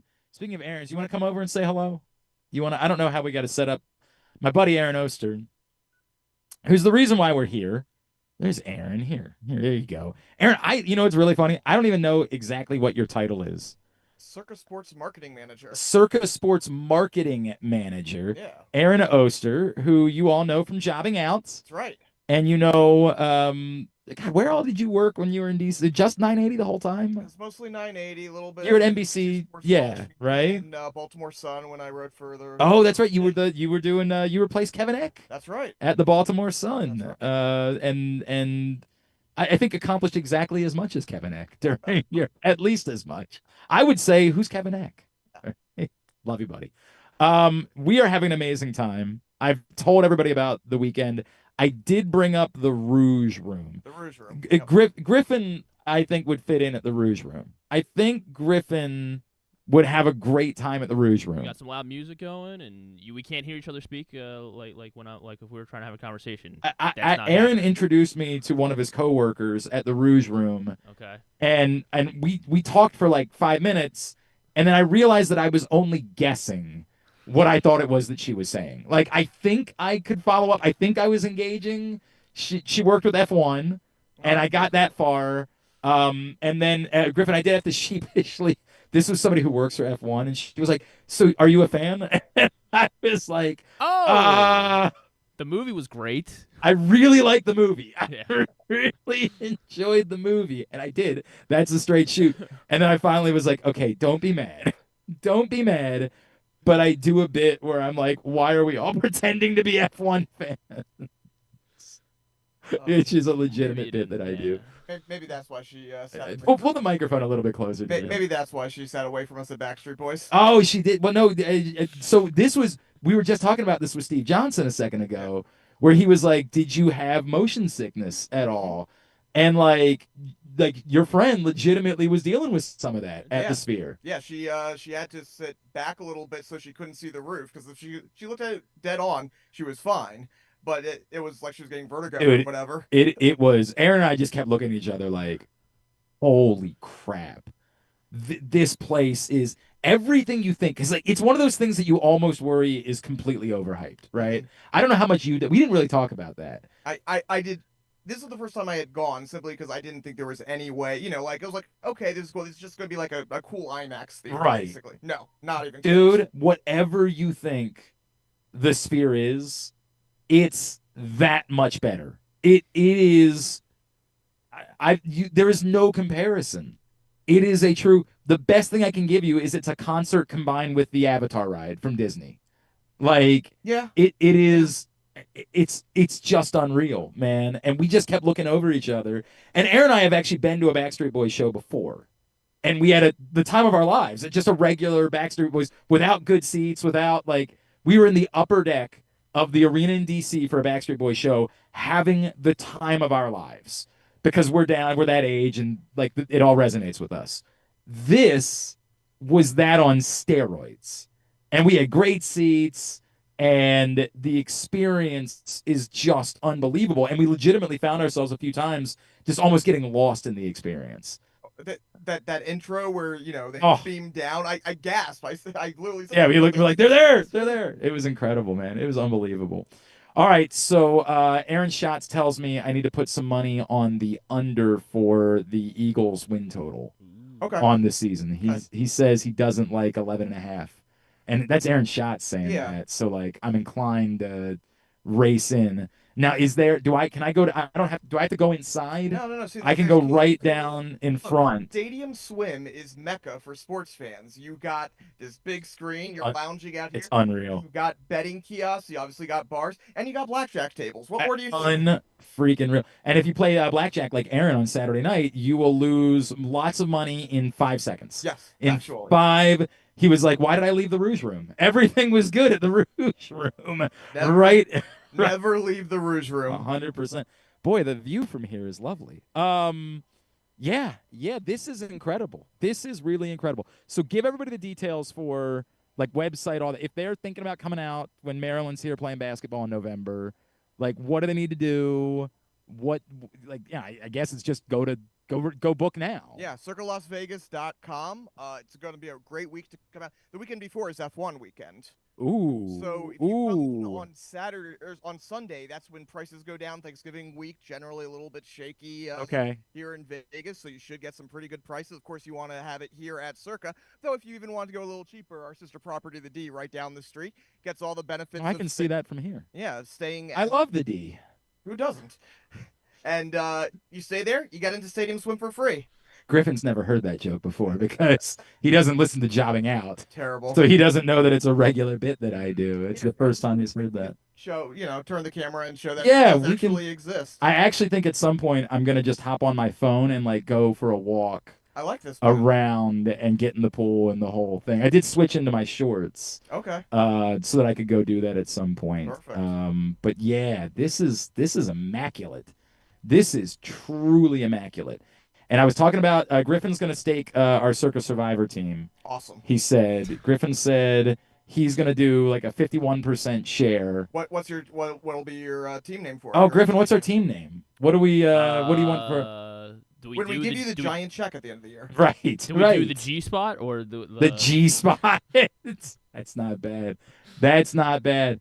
Or I love the D. That might be the. Does that help? Like if I do a little corporate synergy, does that help us in any way? I don't know. Can't hurt, right? Yeah, I want in. I do want in on Circa Survivor. Because everybody that I've talked to is like, it's a lot of fun right until you lose in week 3. Right until. Last year was, we had 99% of the field out by week 4 or 5. Or what was the end result last year? End result, we had 8 winners, all took home about $1.8 million. Okay, that's pretty good. This year, so we're guaranteeing $15 million, no matter how many people will be at least $15 million in the prize pool. Right now, if you look at where things are trending, it wouldn't shock me if it's over 18. And how many people are in on Grandissimo? 9. 9 people, Griffin, already. We could make it we would make the 10th. So just get with your buddies and let them know. We need everybody to pitch in about $1,000, and then we'll have our Grandissimo team put together. All right. So start working on that right now. Sounds real simple. Yeah, it's very simple. You got that going for you. I actually got to get to work. Oh, Aaron's got to go do his job. Just lounge. I'm working. I don't know if you realize that. I'm working currently. I will be compensated for this. What a life. It's not bad. Aaron Oster, assistant to the regional manager here at Circa. That's our guy. Love him. Appreciate him having us out here. You want to do the thing now? You want to do a quick version of it, Griffin? Yeah, we should. Let's do it.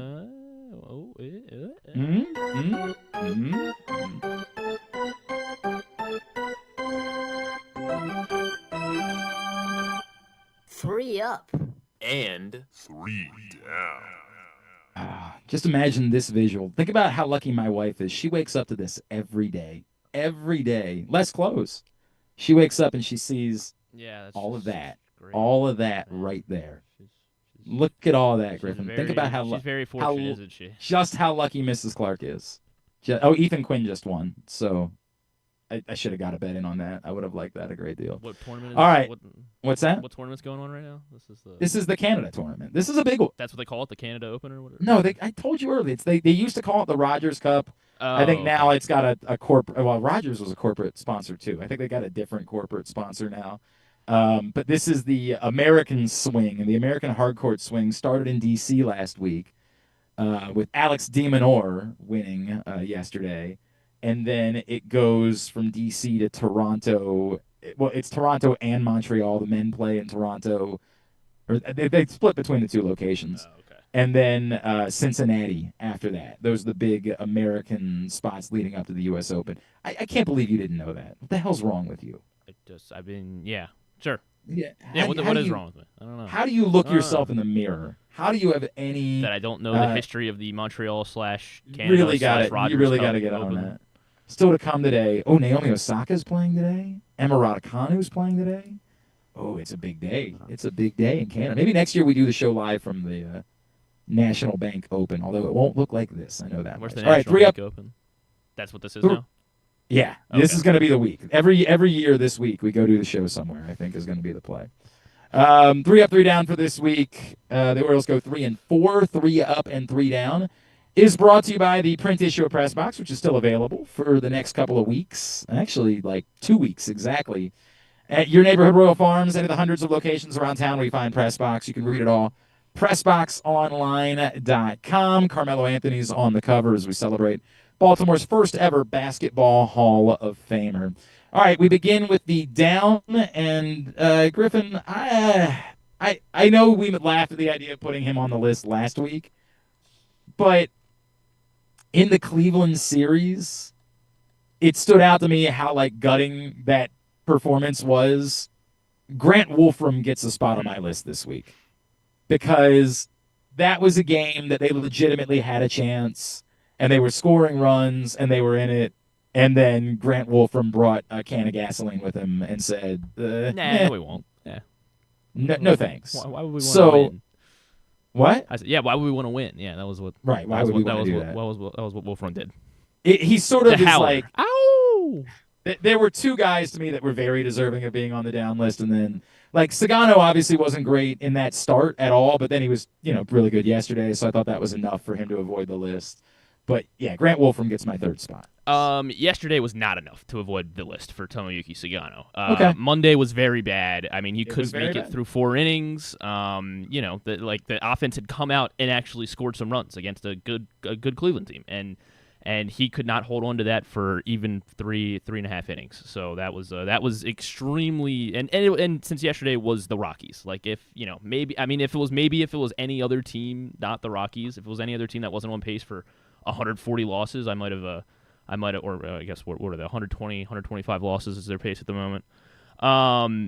Maybe that would have saved him, but Sagano was very bad on Monday, and not enough yesterday. Not enough to escape my wrath. Whoa! Did you see this? Speaking of, I think I know what you're talking about. Yeah, literally like 5 minutes ago. Emmanuel Clase placed on non-disciplinary paid leave as part of MLB sports betting investigation. I do not know any of the details. I'm just seeing this up on the corner of the giant screen. Yeah, here. Passan does not have a write-up up yet. Yeah, just a tweet. So yeah, no, I don't see any other details. Just that Clase has been placed on non-disciplinary paid leave as part of MLB sports betting investigation. Clase is the second Guardian to be put on leave, tied to the investigation, of course, with Luis Ortiz earlier this month. Wow, he'll be on paid leave through August 31st at least. Now that's interesting, right? Like that.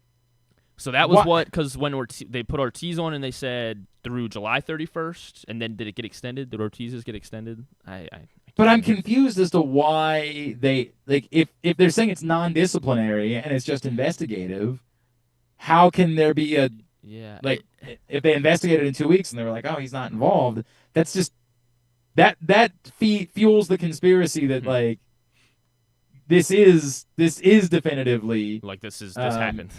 Disciplinary, but they're trying to cover themselves a little bit by saying it's just investigative.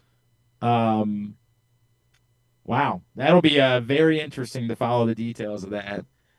Was there much smoke at all about the idea of him getting dealt? I feel like that was not. I don't think so. I think it helped that they had, because after the Orioles series, they had still been on a run of like 11 of 12 or 11 of 13 or something. So like they were. But they're still playing, below. But they're still below 500. They're right? like, but yeah, they're like right around where like the Royals are. I think. Okay. Let me pull up the standings. All right. All right. But I think they might be like a game. They're 52 and 53, and they are they're 3.5 back of the Rangers for the third wild card. All right. Well, then they're not going to deal him. They weren't going to deal him. Wow, man, that is crazy. All right, Emmanuel Clase suspended or placed on non-disciplinary leave. Yeah. As so he did they nothing investigate. wrong. Yeah. Right, correct. Did absolutely nothing wrong, but definitely can't play a baseball game for over a month. Definitely didn't do anything wrong. But no matter what, he's not allowed to play a baseball game. That's very interesting. Yeah. All right, number 2 on the down list for me is where we find Colton Cowser, 295 OPS for the week. I don't know how to talk about Colton Cowser, man. And it's tough because it's not just, I always make jokes about, we love Moo, and so, we don't. But, like, it's gone, this is prolonged.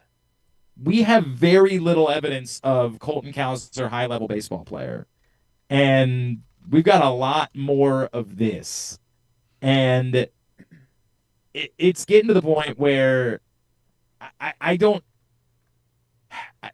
the expectation of Colton Cowser isn't the expectation of Adley Rutschman. But if you're moving Laureano this week, and that's still an if, because you can – in the world where you plan to be good next year, you can hold on to Laureano, pay him a very, favorable number. But if you're looking to max his value and you're moving on from Laureano, counting on Colton Cowser in a post-Cedric Mullins, and we'll get to Tyler O'Neill obviously here in a second, but what do you have in your outfield to try to compete with next year? And it's a really complicated conversation, man. It's painful, but Colton Cowser's number 2 for me this week. Yeah, I agree. I mean, he is number 2 for me as well. It was an awful week. Just 2 hits, the 2 for 19. If you take away the 18-run Saturday night thing, there's a chance it's a really, really bad week because he scored all 3. Oh, he only scored 3 runs this week. All 3 were on Saturday. Yeah. So it was an ugly week for Colton Cowser, and it seems like this conversation may have to get a little bit louder as we continue the next couple weeks. And number 1, it's the dichotomy of man, right? It's so infuriating to talk about Dean Kramer, and it's why we have these conversations, because that's inexcusable on Friday. There's a qualified major league starter can't blow a 4-0 lead against a miserable, awful baseball team. Any competent major league starter can't do that. Dean Kramer, who we kept wanting to talk about how of late he's pitched like one of the better starters in baseball. If you want to have any level of encouragement in Dean Kramer, he absolutely cannot do that. That cannot happen. What happened on Friday? And it's the infuriating part about the Dean Kramer conversation because, again, all of the good stuff is good and it's real and you want it to be the story and you want to react appropriately to it. But then that happens. And that's where we are with Dean Kramer. You just can't fully trust Dean Kramer, man. And so it's infuriating, but Dean Kramer, to me, was an easy choice for number 1 because of the circumstances of being staked to a 4-0 lead against a miserable baseball team and pissing it all away. Yeah, I mean, you nailed that all exactly that. It was he was good. I mean, it didn't help. I don't know what Colton Cowser could have done to be number 1 on the list. It didn't help that I was there in attendance watching Dean Kramer as he blew this game to the Colorado Rockies, and then as he was doing it, they kicked everyone out of the bowl. Did you see that Friday night? Yeah, I did. My buddy. I had never seen anything like that in my life. I didn't know. Yeah, that my buddy sent me a picture of it. He was like, "It's like 2020 all over again." It was I didn't know that they could tell everyone to leave the seating bowl and then the game continues. I didn't know that was ever an option. It's a very weird, very, very weird. It was very scenario. strange. Maybe that was what. So walk me through what that was like.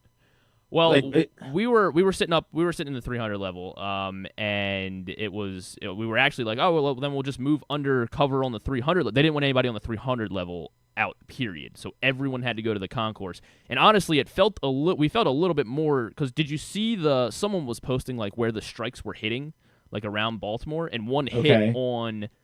What's the street to on third base side? What's the street there? I forget what that street is. On the third, going back by the street that leads up like to Pickles. Yeah. There was a strike apparently on that street.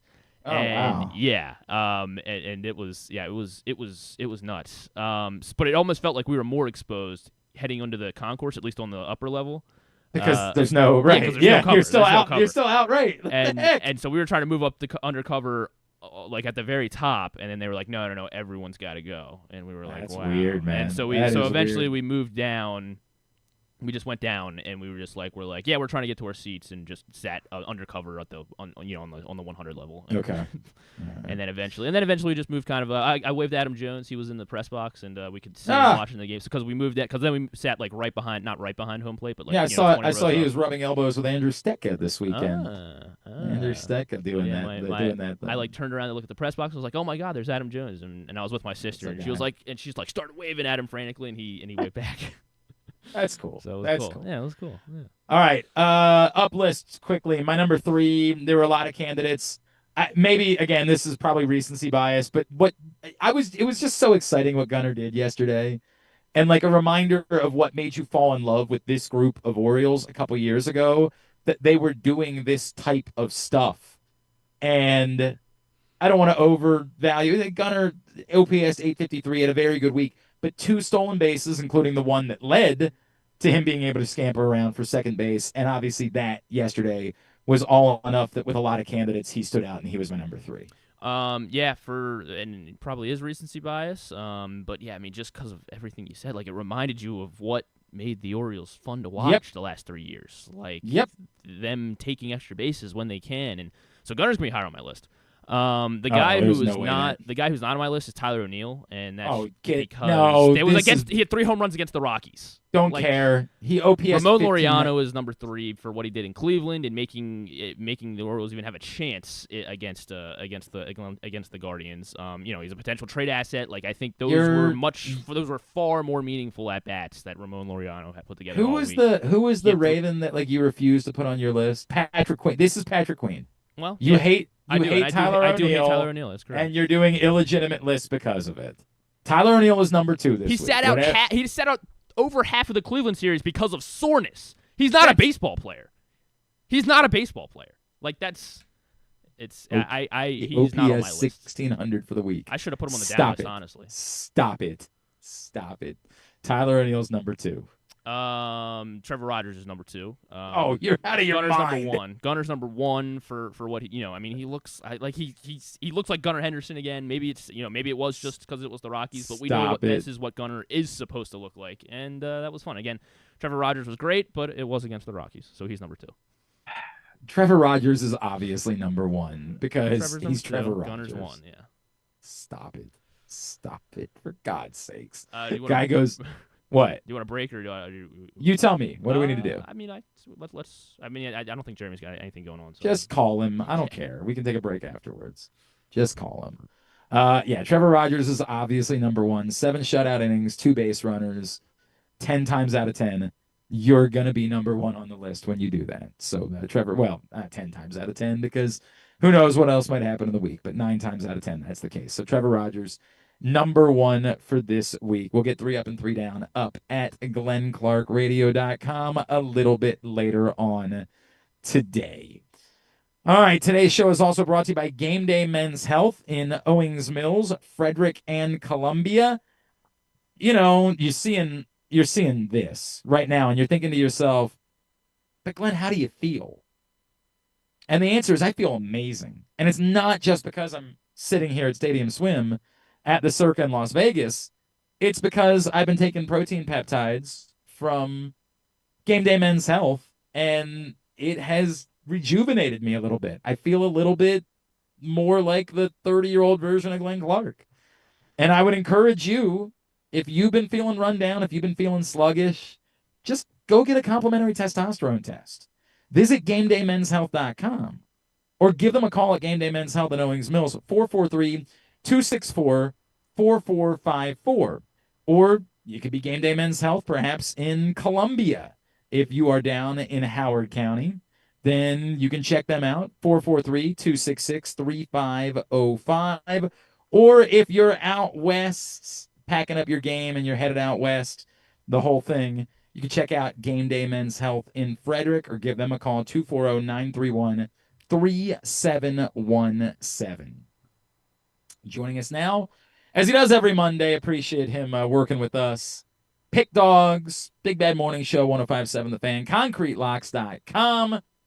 He's going to help me make some money today while I'm out here. He is our buddy Jeremy Conn. What's going on, pal? How are you? I'm good, man. And you're headed out west where women come equipped with scripts and fake breasts. There you go. Everything. And I've seen all of them since I've been out west, in fact. I have seen lots of them out here in Las Vegas. What is your, when's the last time that you were in Vegas? I've only been there once. What? I mean, I don't know if I've told you. Yeah, I've only been there once. It was for a bachelor party.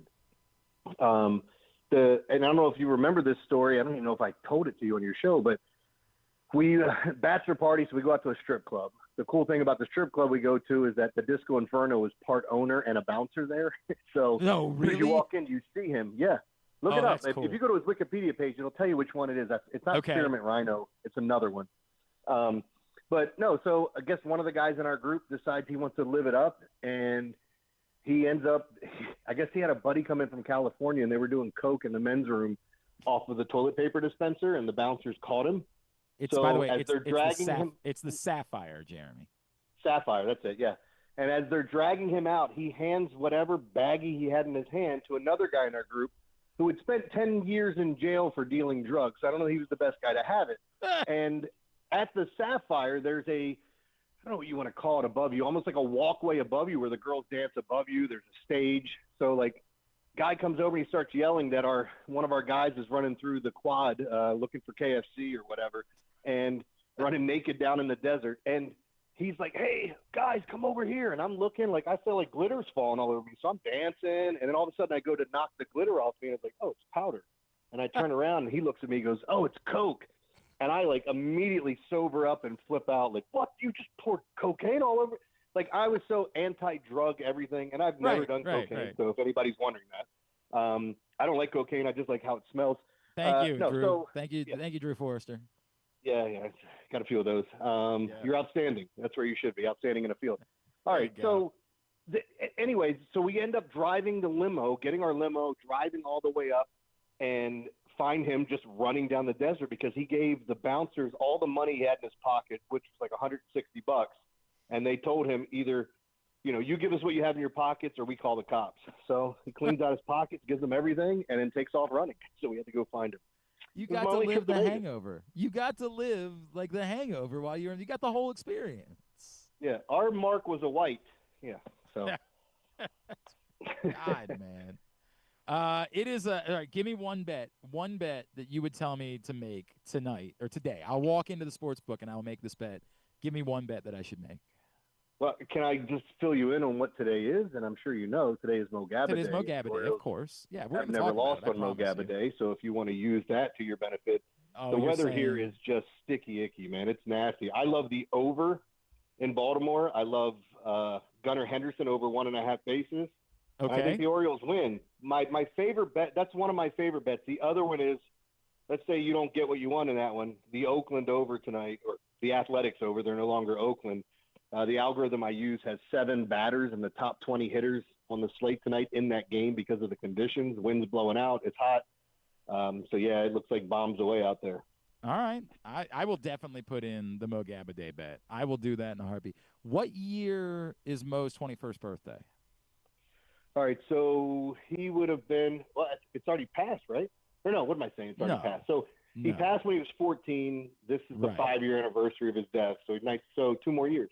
So are we still going to – because I remember Sanzi talked about wanting to do a Vegas weekend for Mo's 21st. Are we still looking into doing that? I didn't know about that, but I'm in. Oh, Like, yeah. I we couldn't did be any talk more about- in.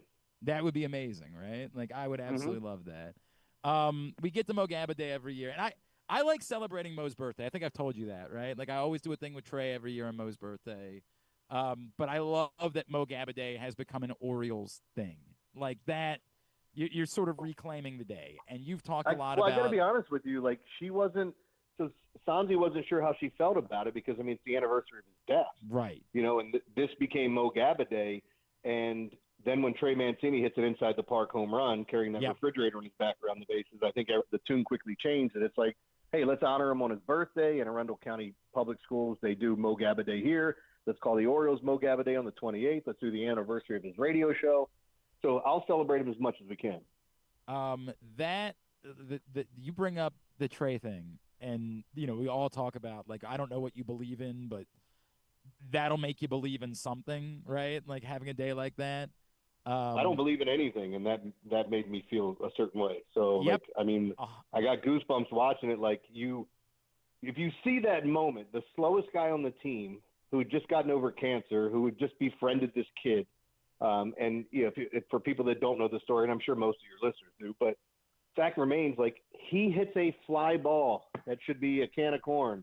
The outfielder out there has his sunglasses on his hat. He's looking up for it. the ball lands on the ground and rolls just far enough for Trey Mancini to hit inside the park home run. I don't know how you don't feel like there's, and I get it, there's something else at hand there. Yep. I mean, like, whatever you believe is really hard to have. And we were there that day. We were all together sitting out in right center. And, like, what? Like, what? Well, you said it too. Like, one of the things one of the first conversations you and I had about Mo was the time he came out, I think, to a Chick-fil-A event that you had, and you held his hand. Like, a lot of times if he's walking somewhere, he'll hold your hand, or if he's sitting there, Jeremy, he might reach over.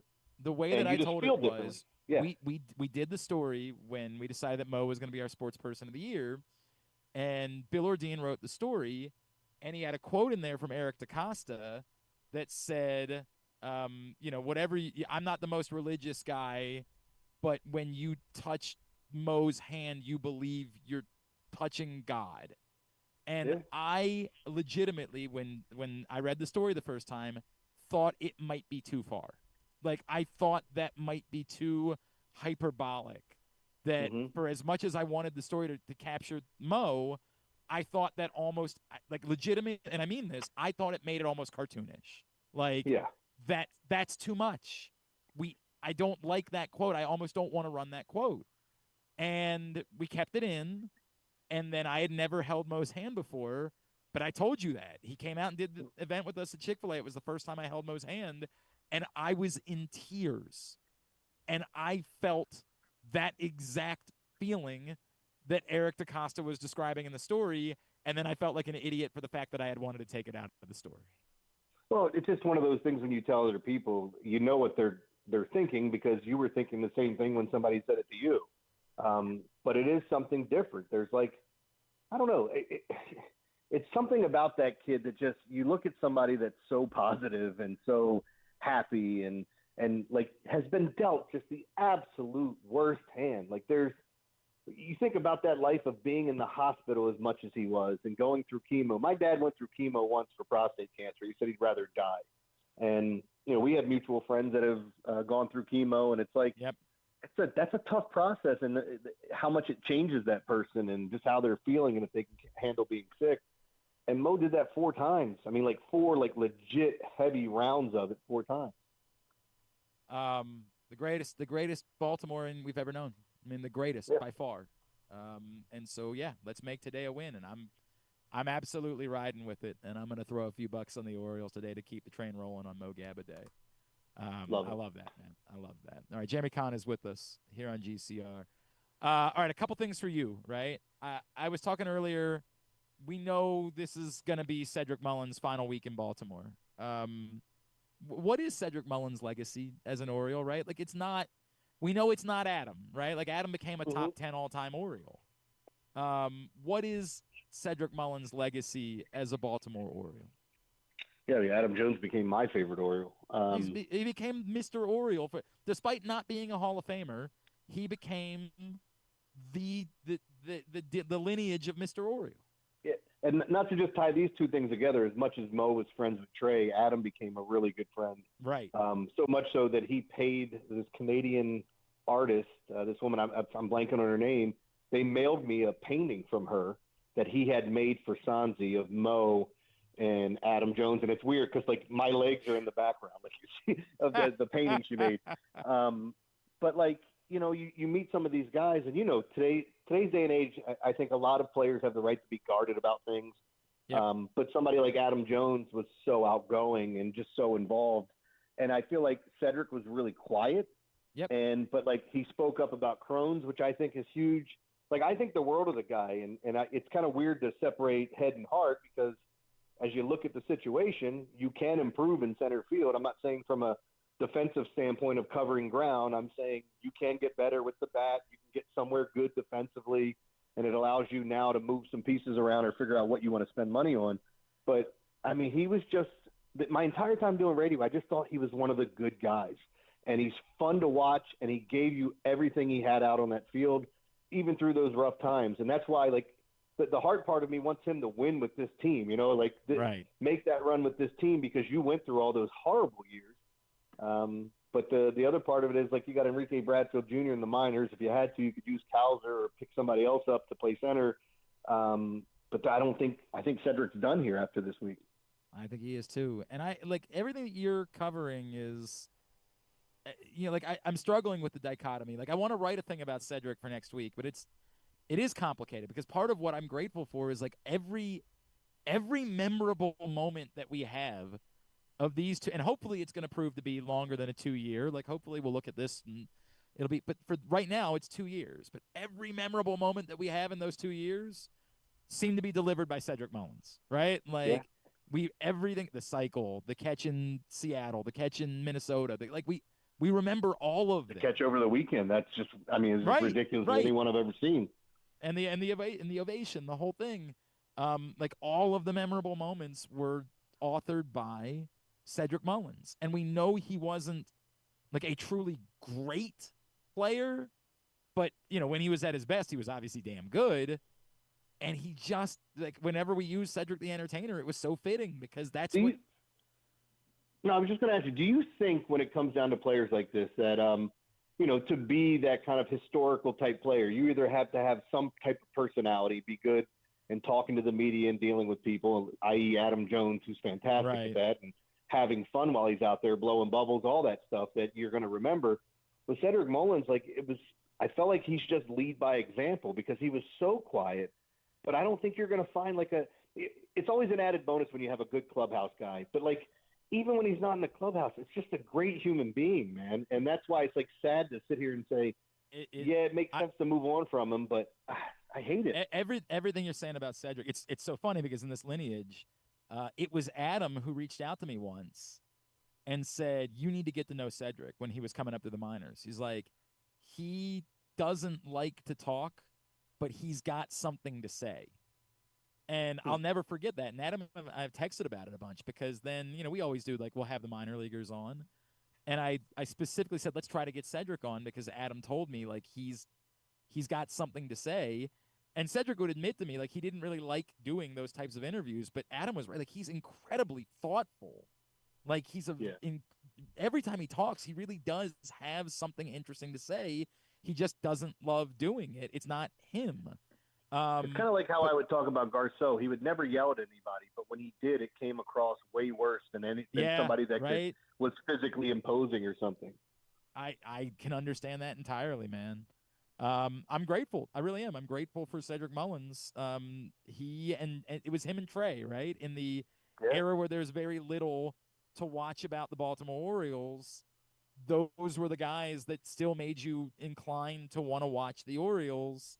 And I'm with you. It will sadden me that Cedric will depart without having, had that. He got to taste the playoffs, but never won a playoff game as a Baltimore. He's a guy that you'll root for the rest of his career as long as he 100%. Doesn't wind up in New York or Boston. Most likely. Correct. 100% accurate. So I was feeling a little bit of that. All right. So tell me, if would you, the boys say we're going out to Vegas and the Backstreet Boys are going to be in town then, are you at the Sphere? Are you going out of your way? Or are you that's silly. If somebody offered me a free ticket, maybe I'd go. Anything at the Sphere. So the Sphere is on my bucket list now. And I don't even know if I can handle being in there because of my issues with my equilibrium and stuff. I can't watch stuff. But I'm going to go through it. And if it makes me throw up, it makes me throw up because I can't wait to, I want to see that place. I just want to take a tour of it and watch a concert. And I'm not the biggest Backstreet Boys fan. I know every hit that they've had. I could probably sing it from start to finish. So I would have no problem being there if someone gave me a ticket, and I'd have no problem overpaying for that ticket because I'm sure those prices are pretty expensive. Oh, they're astronomical, right? They're insane, dude. Everything. I legitimately did not know if the Sphere was maybe overhyped, right? I was going through there's no way it can live up to it. It was even more than I thought. Oh, you went, so you already did it. Yeah, we went last night. Oh, you son of a bitch. Dude, it is insane. It's utterly, completely insane. I talked to two people, somebody that saw U2 there, somebody that saw Fish there, and they both say it was one of the best experiences they've ever had. Yeah, it's really hard to describe, man. It is hard to describe, because it is sensory overload. And I told Griffin that it's sort of like getting on that Avatar ride at Disney World. They actually throw in a little bit of your seat shakes at certain points. and like they do some like temperature movement and smell, like they do everything on top of it. No, I was just gonna say, my wife and I are going there in January to see ICP there. Whoop whoop! We're gonna check out the Insane Clown Posse at the Sphere. But They're actually gonna dump Faygo over. So it's like that 4D, 6D, whatever you want to call it, experience, where everything's, all your senses are being touched. Dude, I like legitimately just said, I kept shaking my head the entire time. I just kept looking over at my buddy Aaron, like, I can't believe this is real. Like I'm starting to think that like we're just watching a movie, like we're not. Are they really down there? Is this really like it's insane, man. Everything about it is unfreaking believable, and it is absolutely something everybody needs to. What's that? Don't they do like a nature thing too, like where you're on almost a roller coaster and you're going? Somebody told me that was their favorite thing they did in Vegas. So they do it. Like every night there isn't a concert, they do, and like it's still like $50 or something, and they do it. And I've had people tell me you need to go back and do that too. So we'll see if this week. Man, get my spaceship and go in there. Are you kidding me? Yeah, bro. I'm swimming with dolphins, like actually swimming with them. Man, it is a wild. I have had a couple of moments since I've been out here where I'm like, it's better to do a weekend. It's way better. I think I might be staying too long doing 6 days. Like, I think you're right on that, because like I've even said this, and like, look, being a sports gambler, it's fun to do that stuff. It's relatively quick. I can do it on my phone now. But like when I'm in Vegas, I want to. The one thing I didn't get to do is I want to see shows, and I don't care how weird or out of my element it is. Like if Celine Dion was there, I'd go see her. Even though that's not. We saw Kelly Clarkson on Saturday. I saw the pictures. It looked awesome. It was awesome. She was incredible, man. Like she was genuinely incredible. She's like one of the best singers. Like period. Oh, she's a 10. She is a 10. We had an amazing time at Kelly Clarkson on Saturday. But yeah, it starts to get away from you a little bit. Like you start to just say like, oh man, it's getting the best of me by about day 4. It is. And you're not sleeping because they're pumping in oxygen. So like you're staying awake. You feel awake, but you're actually tired. Dude, it's kind of a weird deal. I didn't know how to like. I got 6 hours. When I get 6 hours of sleep at home, I feel exhausted. I got 6 hours of sleep the other night, and I felt as like alive as I've ever been. Yeah, they're pumping in oxygen because they want people to stay awake. Like I remember being there and I couldn't sleep any more than 4 or 5 hours, and I wasn't tired. Like I was waking up like, hey, I just want to go. It's amazing. I got 2 recommendations for you. Yes, sir. Not Vegas. This is more music based. So, please. First off, have you heard the Justin Bieber album? I have not listened to the Justin Bieber. I know it was like a surprise a couple weeks ago, right? Yeah. I just want you to listen to the song Daisies because I listened to it the other day like 30 times in a row. It's so catchy. I think it's going to be the number 1 song of the summer. All right.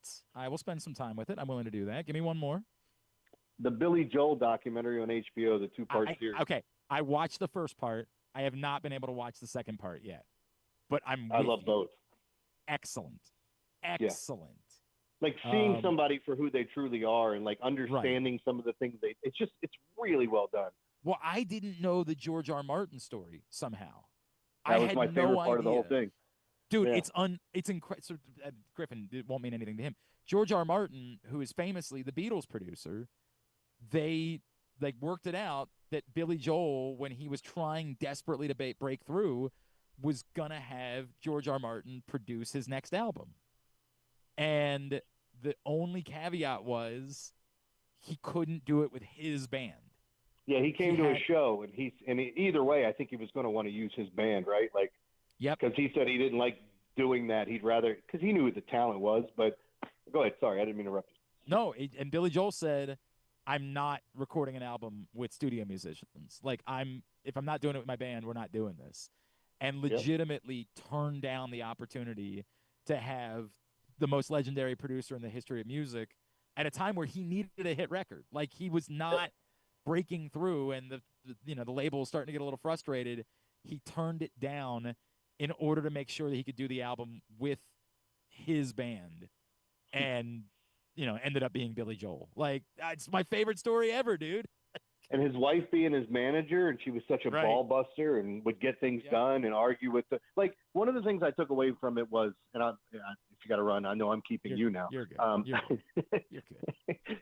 But no, when you look at all the things with Billy Joel, and they were saying, oh my God, he doesn't know what he is. Is he trying to be soul? Is he trying to be pop? Is it classical? What is it? And he even explained why, I don't know if this is in the second part, but he explains why Uptown Girl could be a classical music song. And he plays it for you, and it's amazing. But when they were bitching about the fact that he was trying all these different genres, and I'm like, that's so brave to even try other things, I think. In hindsight, it's why we all love Billy Joel so much. Yep. Is because you are getting a little bit of everything within one show. It's brilliant, man. It's brilliant. No, I loved it. I can't wait to watch part 2. I cannot wait because I was enthralled by part 1 of the documentary. Yeah, I don't want to tell you what happens in the end, but he does get famous. Oh, really? That's good for him. I'm glad it worked out for him. I'm glad that was the case. All right, give everybody the rundown. What's that? Give everybody the rundown. The whole deal. Okay, so I have them at pickdogs.com. I do a podcast for them daily. I have a major throat surgery next Monday, so I'm not going to be able to come home with you guys for a few weeks. It'll be a little bit. Yep. Yeah, and but when am I coming over? When do you need me for your sponge bath? Oh, that's daily. Whatever day ends in a Y. Maybe twice on Sunday too, because I get a little dirty. Anyway. No, but I'm still with ConcreteLocks.com. Mornings 6 to 10 on 105.7 The Fan, and one hell of a model American. That's beautiful. That is beautiful. We didn't even talk about Hulk Hogan. I got nothing to say. I'm good. All right. Sorry, man. I love you, buddy. Appreciate you. We will talk. Enjoy in a couple Vegas. Weeks. Thanks, pal. Good luck with the surgery. All right, I'll be in touch. Thanks, man. It's Jeremy Conn, Big Bad Morning Show, 105.7 The Fan. Appreciate him taking the time as he does every week. But yeah, it'll be a couple weeks as he, and then he might sound completely different the next time we hear from him. He might just they can give him a new voice box. 100%. He might sound. It could be anything at that point.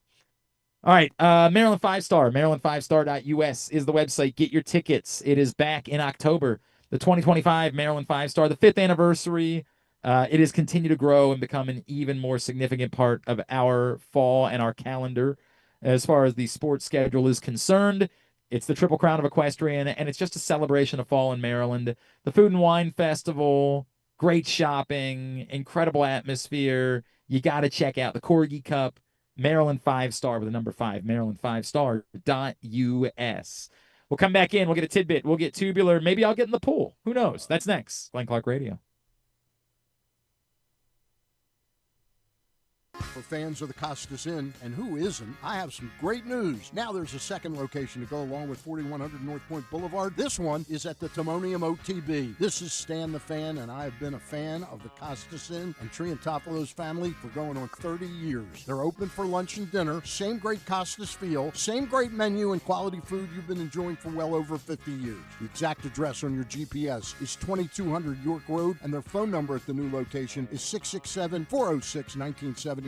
If you're new to the Costas experience, get ready for a real treat. All wrapped up in a new spacious dining room in Timonium at the OTB. If you want steamed crabs, you have them, and the full menu at 4100 North Point Boulevard. The number for reservations there at Costas, 410-477-1975.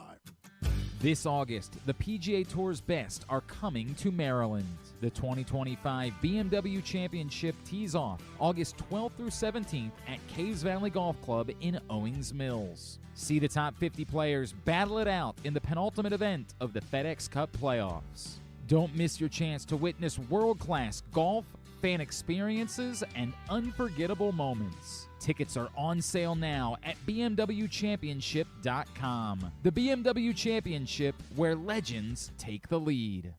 Summer just got a ho-ho-ho lot merrier at Live Casino. Win your share of $30,000 during Christmas in July. Earn entries starting July 1st. Dash in on Saturday, July 26th to be one of 50 winners to unwrap top-of-the-line electronics, home appliances, free play, and other great gifts. Go all in on good cheer at Live Casino. At Erndale Mills. Must be 21. Please play responsibly. For help, visit mdgamblinghelp.org or call 1-800-GAMBLER. Driving in Maryland? Did you know an Easy Pass from DriveEasyMD.com can save you time and money? Of course you did, because you are a thrifty driver. An antenna reads your Easy Pass transponder and automatically deducts the toll from your Easy Pass account. Learn more at DriveEasyMD.com. Gambling can be a fun and entertaining experience, but there are risks involved. If you're planning on betting on the game at the casino or on your phone or computer, know your limit, stay within it. Set a budget and a time to stop. Remember, gambling isn't a financial solution, and it doesn't mix well with alcohol or drugs. Know the risks and have a plan before you begin gambling. For free and confidential services, call 1-800-GAMBLER 24/7 or go to helpmygamblingproblem.org. Want to improve your golf game or learn to play for the first time? The Baltimore Golf Academy has fun, instructional programs for the beginner golfer to everyday players. The Baltimore Golf Academy can take your game to the next level. Enroll today at baltimoregolfacademy.com. Whether your focus is luxury and comfort, convenience and technologically advanced connectivity, or sporty performance and aggressive styling, we've got the perfect Highlander for you. Check out buyatoyota.com for deals on new Highlanders from your local Toyota dealer today. Coming back in here with Glenn and the other guy, Garrett, whatever his name is. You know who they are. All right, back in here and winding down for day 1 of 3 live at the Stadium Swim at the Circa in downtown Las Vegas. And Griffin live at the luxurious Stadium Studio there. And yeah, it's just as nice. Just right off the as nice. What's that? I said it rolls right off the tongue. Yeah. Stadium Studio. I think we should stick with that, actually. I think that's a thing moving forward. Real quick, so of course, also former Raven, but Colorado football coach Deion Sanders announces today that he had bladder cancer and had surgery in the offseason to remove his bladder and has defeated cancer. So congratulations to Deion, and that is wonderful to hear. And best wishes to him to remain cancer-free. But good news, as we're celebrating Mo Gaba Day, congratulations to Deion Sanders for beating cancer. That is awesome. Anything else that we haven't covered today that we needed to, Griffin? Not a great weekend for the Whip Snakes. No, yeah, unfortunately. They got off to a hot start, and then Liam Entman didn't. I think he saved like every single shot after the first quarter. Not ideal. Didn't go great for the old Whips out in Salt Lake City. The Ravens were off yesterday. The only thing that matters to the Ravens is there an injury? That's literally it. And so far, so good in that department. Someone already found a clip of Emmanuel Clase spiking a pitch 15 feet in front of the mouth, and they're thinking, maybe that's what they think this is related to. Well, that was what all the Luis Ortiz ones were. So this was this was the pitch that but this was from like April, so I don't know. I don't know if this, but that was like his first. He came in, it was a 6-1 game. They're up 6-1, and his first pitch he throws, 30 feet in front of the plate. And so, and the thought is that the bet was just first pitch would be a ball. Because that was what they were saying. Sorry, I hit the wrong zoom shot here. Right. They want to see my milky white skin, Griffin, please. But that was the Luis Ortiz one, is that the two pitches that were being investigated were like his first pitch of an inning, and it was like he spiked it, like it was a slider that he yanked, 30 feet from the plate, and then he was just like, oh man, what happened there? But those were both from like June, I think. So that pitch was from April. Like that was just somebody that just pulled it, was like, this is interesting that this was that this happened. But do they have anything that there was movement on first pitch ball? There are no reports of that yet. Okay. Yeah, all right. No reports of that. Yeah. That was just somebody random pulling up a clip and being like, how about this from Emmanuel Clase back in also, April? if that's the bet, why doesn't spiking it bring a ton more attention to it? You would think, yeah. And why wouldn't that's you? Why I think that, and I guess that's how they're discovering these. Yeah. Dude, I got a lot of questions here, man. I'm sure we'll get them answered in due time. The only thing that bothers me is that, and I've said this before, anybody who's doing the bit, we're like, well, this was always going to happen when the leagues got in bed with the. No, dude, stop. If players are doing something wrong, that's on them. Period. That's it. These are adults making decisions. There's no, this is the league's fault. This is the team's fault. There's not. You're embarrassing yourself. You can feel however you want to feel about that topic. Feel that way.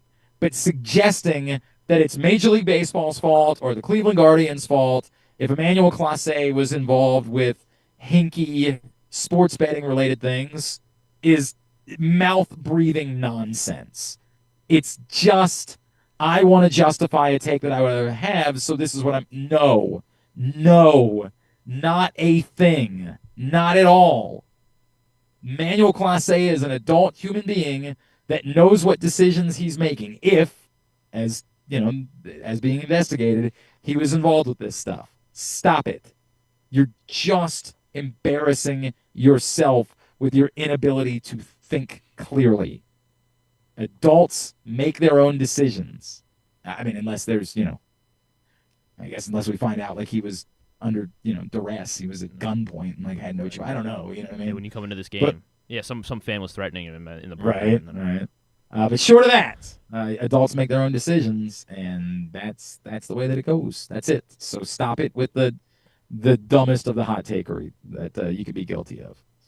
All right. Anything else? I think that was it. I have about 8 different Nick Kurt stats, but we can use that for tidbit. Oh, my God, right? My God, what a night that was. Holy smokes. All right, let's do Tidbit then. Tidbit is brought to you by County Sports Zone, countysports.zone. We're just a couple of weeks away from the start of high school football season, and that's where you need you'll get all of the information, not just about high school football, but every score, every update, everything you need to know about all high school sports, every level here in the state of Maryland. countysports.zone. Proudly sponsored by your local Toyota dealer and buyatoyota.com. First rookie with a 4-home run game, Nick Kurtz, on Friday night. He is the youngest player with a 4-home run game. Obliterates the youngest before Friday night was 25-year-old. Everyone that had a 4-home run game had been at least. By the way, 25 Griffin, when years. I was at the Rouge Room on Saturday, I met a young lady who was dating a baseball player, and the Rouge Room is like 500 feet away from the A's, AAA's. By the way, did you know that the A's are going to keep their AAA affiliate in Vegas when they move here? That almost seems unfair. It's crazy to me. Like the taxi squad becomes like that's so much easier now, right? Like right, you can just get if somebody's got if they got the hangover flu, the Vegas flu, you can just that guy might have the Vegas flu too. But you know what I mean? Like the problem being like, aren't you competing against yourself? Like. Oh, How are in you? terms of getting fans out to games, yeah. That's what I'm saying. Well, Like- it'll probably. I mean, I feel like it'll help they're the Vegas Aviators. Is that's their AAA? Yes, team? that is their correct. Maybe it'll help them then. Like if people are like, oh, the A's game is really expensive. Well, just go and to the so in AAA talking to a few game, people, and the that is sense that I weird. got was that like they think that How far is the AAA? Las Vegas community really is a minor league community, and so the community will continue to support the AAA team, whereas the A's will be more for like the destination. outsiders that are in town.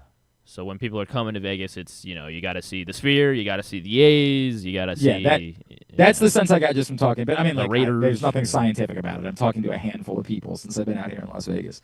But yes, I'm talking to this girl at the Rouge Room, which is a Congratulations, yeah, thank you. Talking about As you know, it was likely to go a lot of places.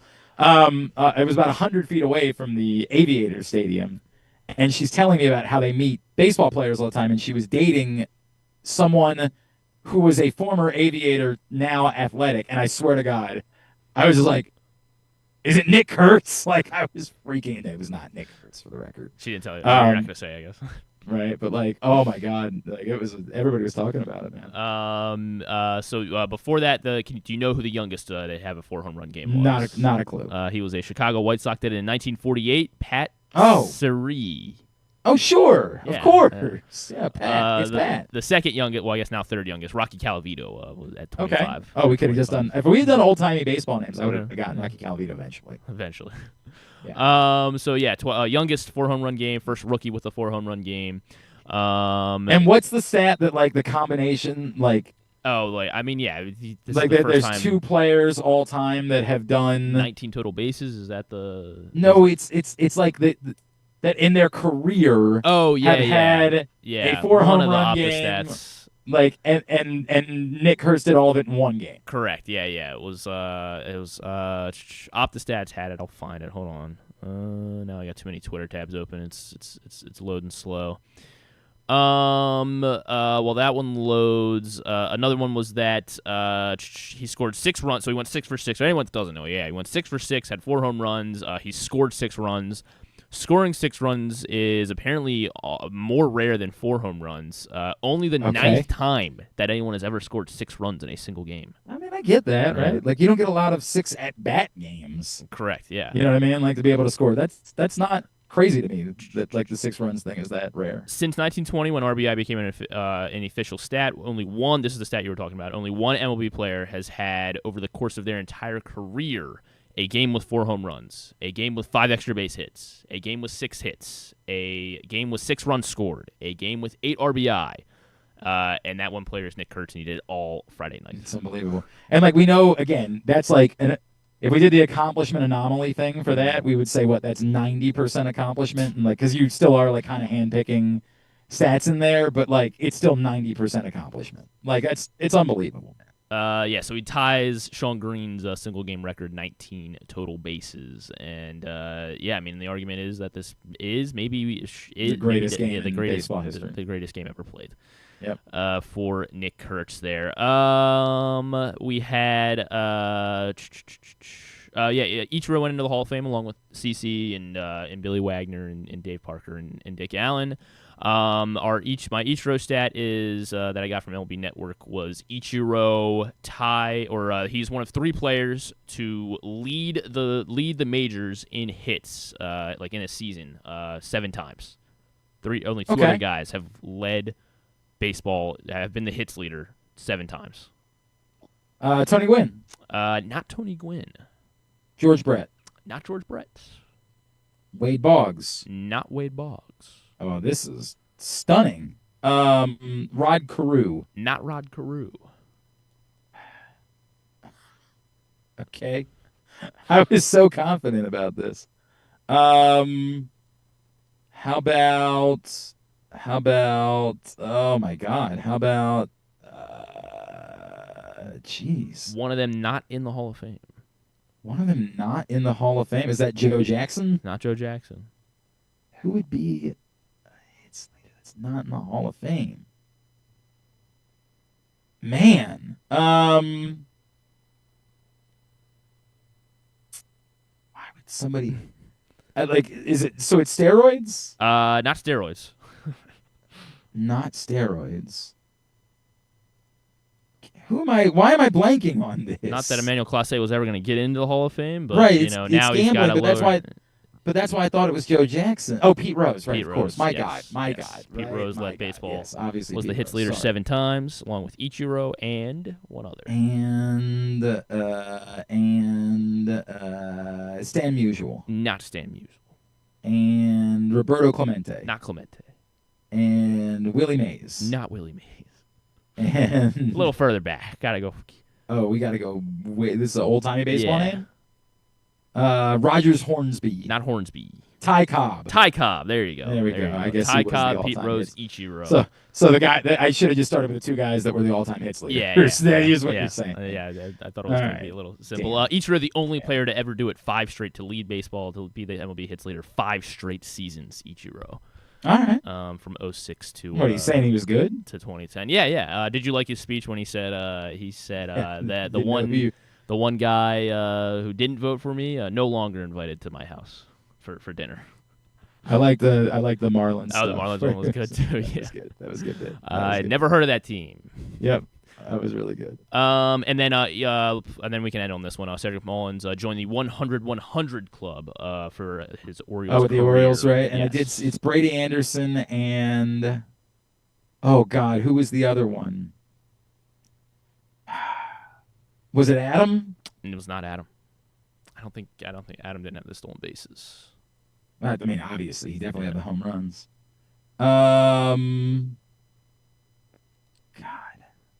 I know I saw it. It was a center fielder, though. Was it Paul Blair? It was Paul Blair, yes. Okay, yeah. That's what I thought. Brady Anderson, Paul Blair, and Cedric Mullins, the only Orioles to reach the 100-100 club with the Orioles in their Orioles tenure.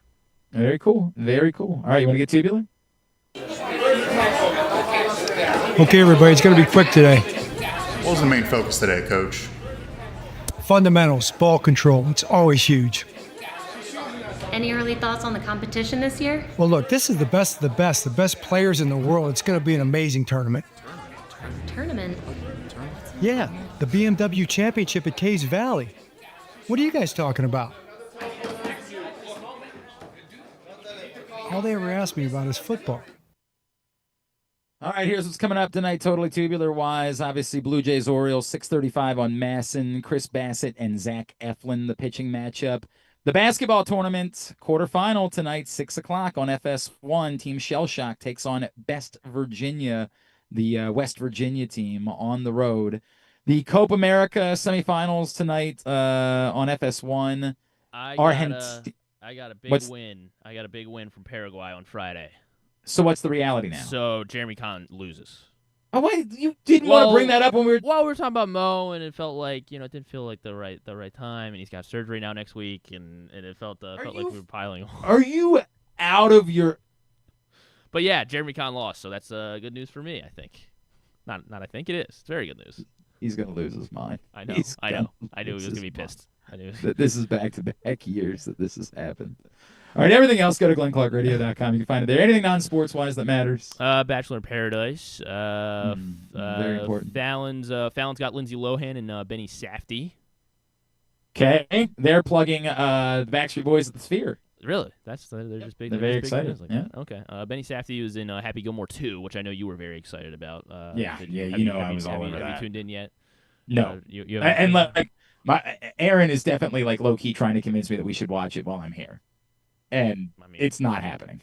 It's not. He like keeps saying like things like, I feel like you have to watch it. He's like, dude, the reviews or people are saying it's not the worst movie of all time. Oh, actually, did you see Jordan Schultz tweeted? No. He took a break from football reporting to come out and say this is the worst movie I've ever seen.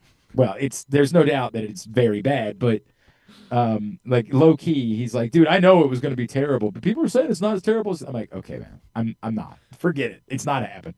Lindsay Lohan, of course, is doing the Freaky Friday, the sequel to Too Freaky, Too Serious. Too Freaky, Too Serious? That's the thing? Sorry, Too Freaky, Too Furious. My That's amazing. No, that's not what it's called. Oh, I really hope that was the title. Now you it should have been. Me. Yeah. No, it's like Freakier Friday. Like, that sucks.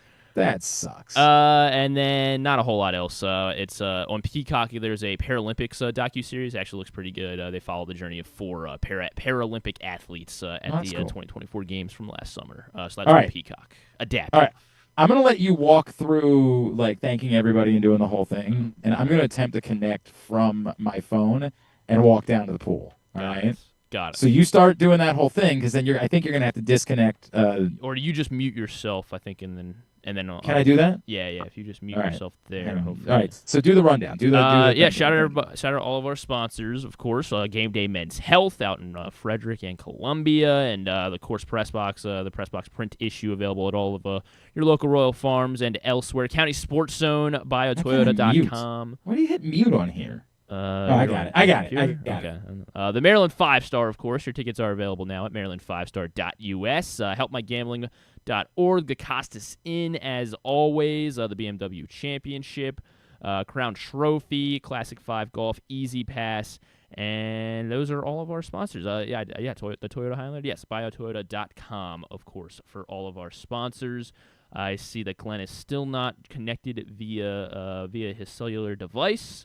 So, and I've read through all of our sponsors. So I guess I'm just going to sit here and keep talking until Glenn finally joins. And I hear that Glenn has joined. But he's not. Good morning. Good afternoon. Yeah. Oh, there we go. Yep. Yeah. Yeah. Now the shirt's off. Tarp's off. Here we go. I'm headed down. The connection's not nearly Giving as you a good little as bit of the sexiness here. There we go. Now he's coming through. Yeah. Oh, am I freezing? Is that not working? Yeah, you're cutting in. We can see you. It's cutting in and out a little bit, but I think we get the gist of it. Yeah, look at this. Look at how gorgeous that is. You should take the phone underwater with you too, and do I'm not going to keep trying. No, I can't do that. I mean, I don't want to ruin my phone while I'm in Vegas. I've already lost enough money. It's amazing. That's the beauty of it. It's amazing here. This is an incredible place. So you're not coming back, is what you're saying. All right. I'll see everybody tomorrow. You do the sign off. Okay. All right. I can't hear anything anyway. Okay. All right. Say goodbye. All right. Everyone have a good day. Go Birds. And of course, Duke sucks. There we go.